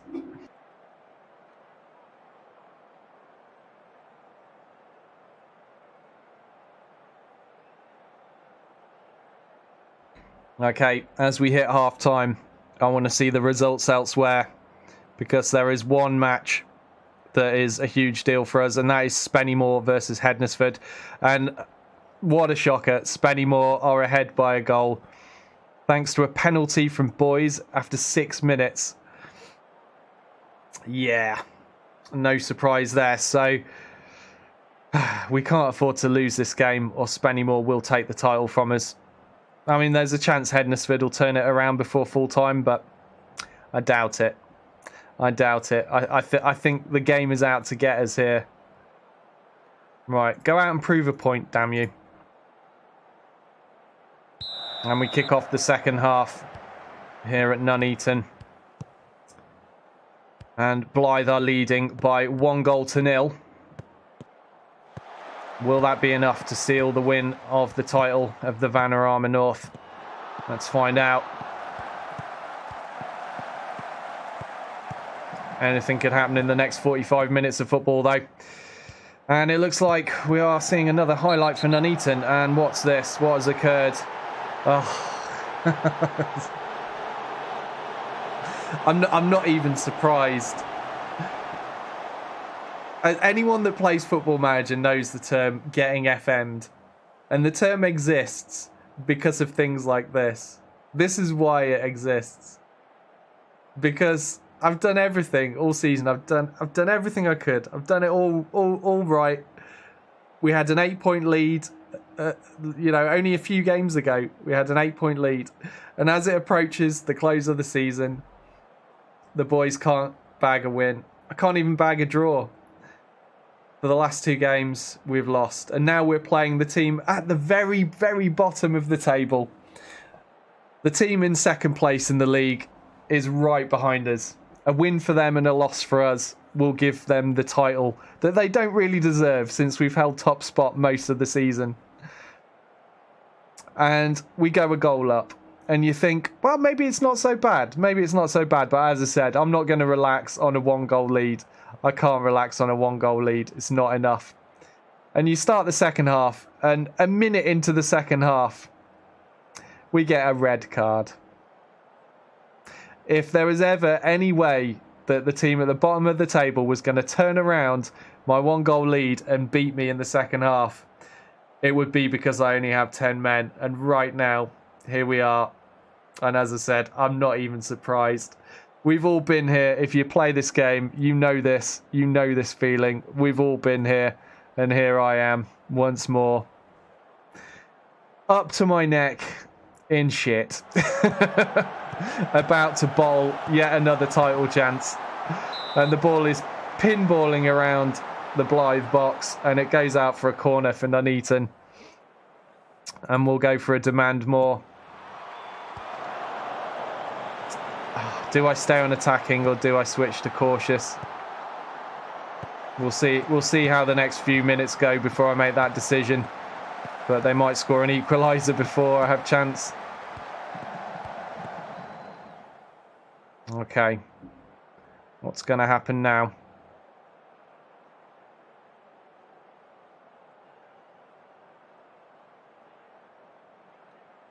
Cat should say right click, terminate loan.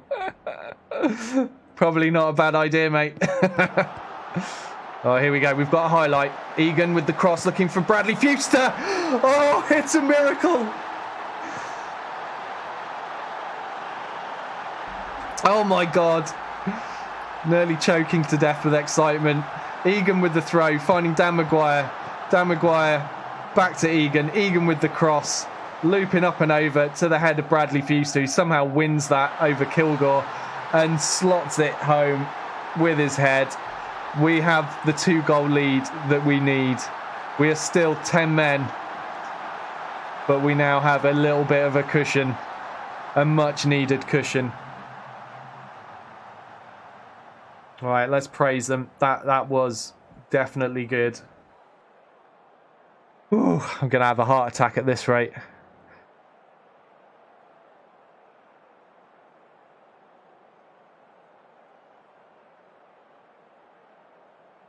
Minutes remaining, and it looks like the game is petering out. I don't think Nuneaton have enough left in them to turn this around in the next, well, what now is 5 minutes of normal time, pretty much. I think we've done it. I think we might have done it. My big long complaining monologue about getting FM'd might have been enough to change the winds of chance in my favour. The game's like, no, I'm going to prove you wrong now. No, there's no such thing as getting FM'd. Watch this. You're going to win now. Oh, yeah, that's right. Give me a win just to spite me. I'll take that. Screw you, Football Manager. Screw you. Buddle hoofing the ball upfield there. And we are in the dying seconds. 15 seconds. Now 10 remaining of this match. And they're not going to score 2 goals in that time. And, oh, hold on, let's have a look at the latest scores. Have Spennymoor actually ended up losing? Well, we'll have to have a look at that, but I think we've done it. Why are we not getting the celebration? Where's my trophy? Where's all the confetti and the fireworks? Why is this just a simple, oh, we'll just walk off field then? We've just won the league. Where's my celebration, damn it? I feel robbed. Let's go to the dressing room. Yeah, well done. You've done excellently to win against the team who are bottom of the league to scrape the title. Yeah, well done, lads. Sorry, did that sound sarcastic? No, really, honestly. I'm genuinely pleased with you. Right. Oh, I feel robbed there, though, because I didn't get the fireworks or anything. Got nothing. But it looks like we have won the league, though. Now, this is what I wanted to see. Spennymoor versus Hednesford. So, as it stands, that result being 4-4, we would have won the league on goal difference anyhow if we'd have lost against Nuneaton. And what a turnaround. I was saying I'd be surprised if Hednesford would turn this around because I felt I was getting FM'd and Spennymoor would have won this match no matter what. But, my God. An 8-goal game with Hednesford bagging a late equaliser in the 93rd minute. They scored their equaliser in added time at the end of the match. Would you believe it? Wow. The Spennymoor were winning for the vast majority of this game. In fact, oh my God. So Spennymoor were 4-2 up in the 80th minute.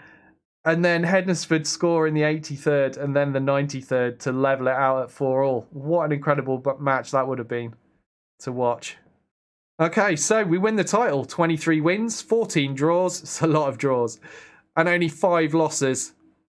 Goal difference of plus 41, 83 points. Whew, what a relief. Bjorn says you got FM'd even though you won. It certainly felt like it, yeah. With that red card. My God. Blyth have won the Vanarama National League North title. Relief. We've won promotion. We should have had promotion last season, to be honest, but we'll take it.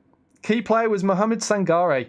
Still surprised that Luke O'Reilly is getting so underrated because he's been amazing for us. But Sangare has certainly earned an offer of a new contract when he's done this well for £110 a week. The Liberian playing so well for most of the season. Did have a little bit of issue with his disciplinary record, but seems to have settled down eventually once he'd gotten used to the club. I'm going to offer him a new contract right now because he's definitely deserving of it. He wants to be listed as a key player.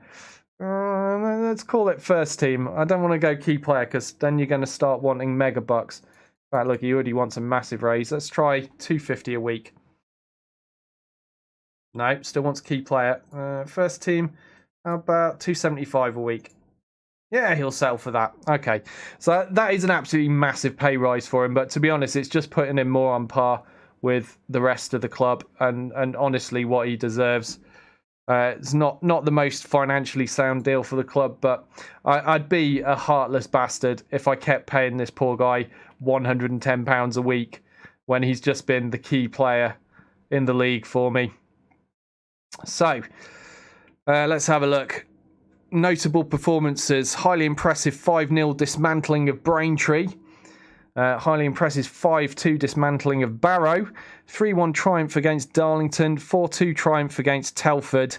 And Dan Maguire led the way to glory. Notching up 22 goals. So not enough to win top league goal scorer in the end, but still a respectable tally. We'll take that. And in the end, we had a 4-point lead over Spennymoor, but it could have been so much closer.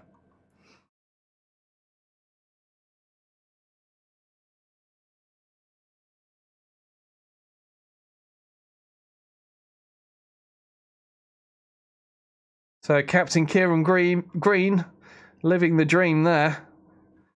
Captaining Blyth Spartans to our promotion this season. And Elliot Holmes banned.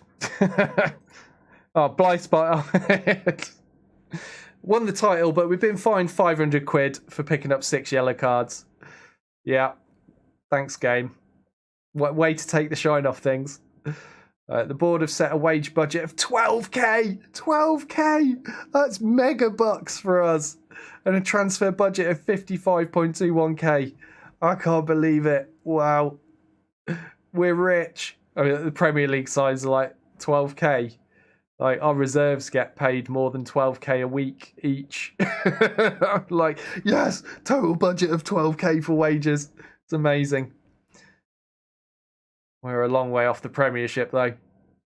So, Blyth confirmed best ever Vanarama North finish. Winning the title. We're going to get vertigo. This is the highest we've ever been.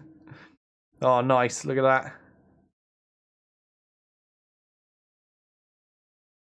And Bartlett hails Wondermaker Doyle. Fans are jubilant. So, yeah, here we've never won the title before. As you can see, ×1 0. And here our pre-season odds were 14-1 to win the title. So we have overperformed very, very, very convincingly. Although, yeah, the last part of the season, less so. But yeah, the board are obviously delighted with that, as am I. So our expectation was for the team to finish in the top half, in case anyone was wondering. Expectations were a top half finish. Well, we've certainly managed a top half finish. We've managed a top finish. Top of the damn table. So board confidence is obviously through the roof. 100% right now.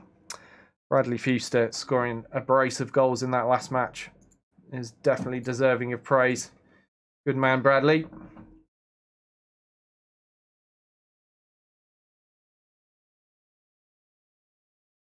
Damn, these guys get paid normal money. Yeah, not even that, some of them. This is known as the semi-professional level of football, where I believe a lot of them probably have part-time jobs as well as playing football. It's tough down here, but they work hard. There are a lot of leagues of football in England. Probably not that surprising, is it? But yeah, it's tough at the bottom. But the lads definitely deserved that. So pleased. And most yellow cards, Mohamed Sangari, not really surprised. He had terrible discipline. Most red cards, that's tied. At least nobody ended up with 2 red cards. 1 being the highest. Dan Maguire, most man of the match awards with 5. Best pass completion, 87% from Dan Maguire. That's amazing. That is really good stuff from a striker. Michael Little, most assists with 16. Good man. Highest average rating, Dan Maguire. Top goal scorer, Dan Maguire. It's all Dan Maguire here. So, let's have a look. Do I actually win any money for winning the title? Probably not.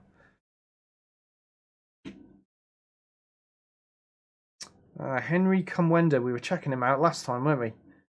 Yeah, he was looking fairly decent. All right, he's now 100% scoured. Let's have a look at his attributes. Oh, he's good. He's good for this level.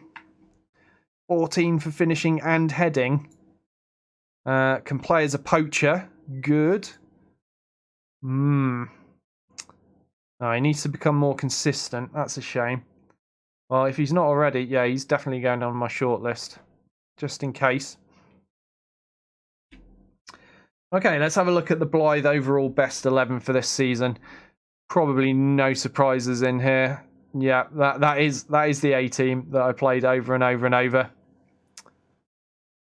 They did well. So 6 players have been considered good enough to enter the Blyth overall best 11. Sangari was the pick of the 6. Let's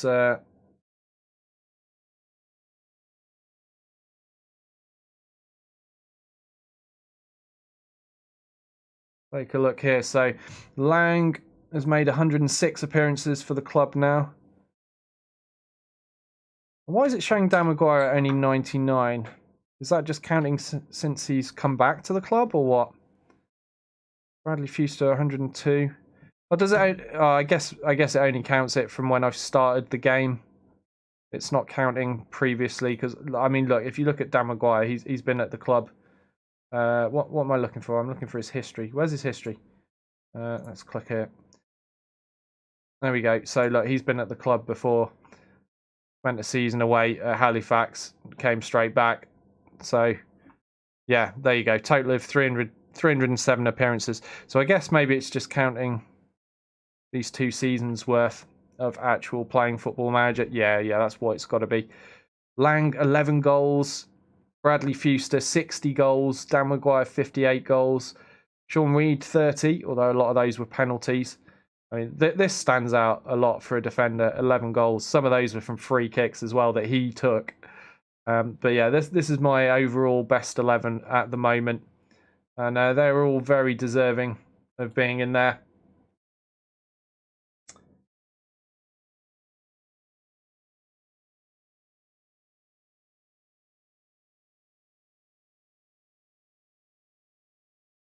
Yeah, that's right, Bjorn. Yeah. Our currency has been tanking for a while now. Catch says, wait till Brexit. Yeah. We'll see what happens. I mean, it could get a lot worse, but you never know. It might not be as bad as we're all expecting. It might get better. So, young player of the season, Bradley Fuster. Good man. Signing of the season, Mohamed Sangari on a free. Although, like I keep saying, I still think Luke O'Reilly should be challenging for that. Goal of the season was Michael Little versus Stalybridge. Fans player of the season, Dan Maguire, followed by Bradley Fuster, and then Mohamed Sangari in third.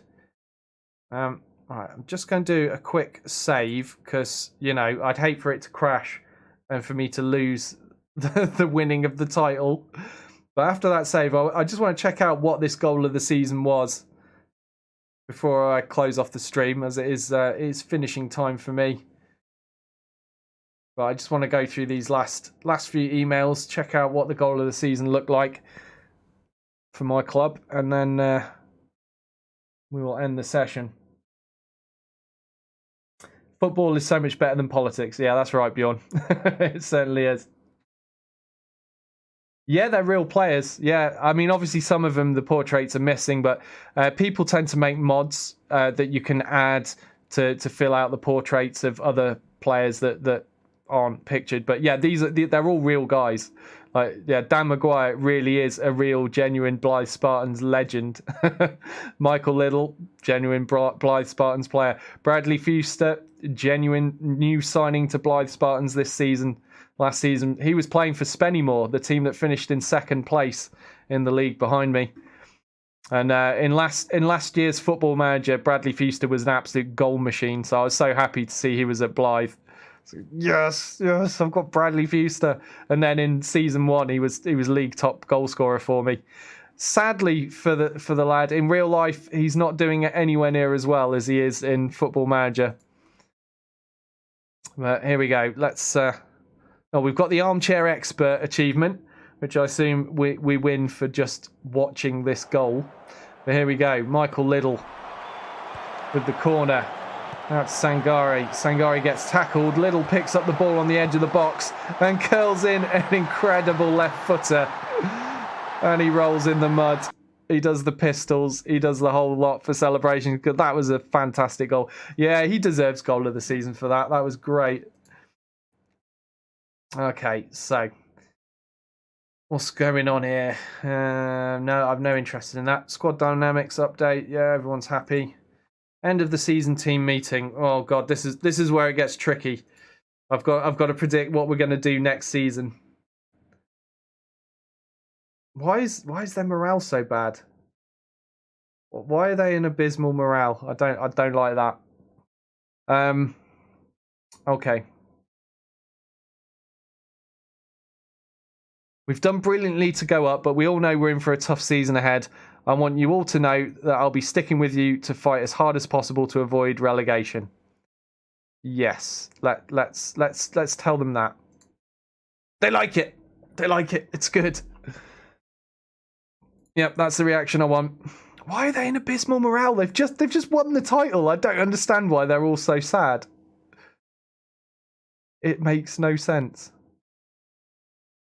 I must have done something at the end of the season, like skipped the team talk at the end of the game or something. I don't know. Something went wrong. Anyway, their morale is back up, thankfully, after that talk.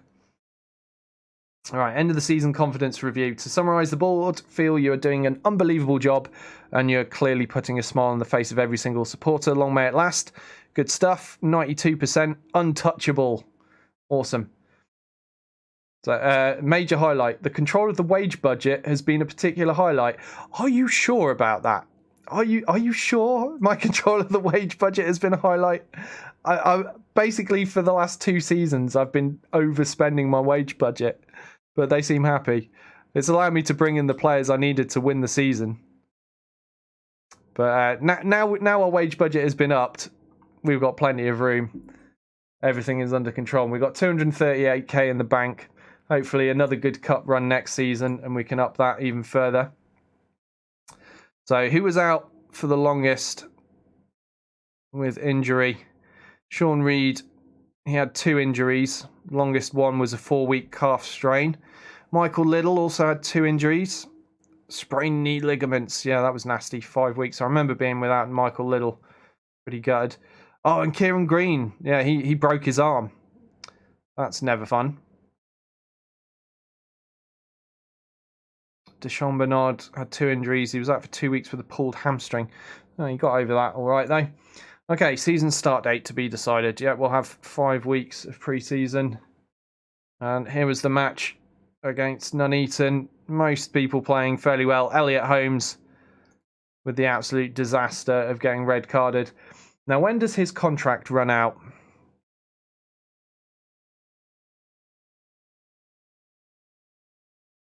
Is that his contract with me? Let me see. Contract info. Here's his whole contract. So that expired. Oh, no, that's expiring really soon.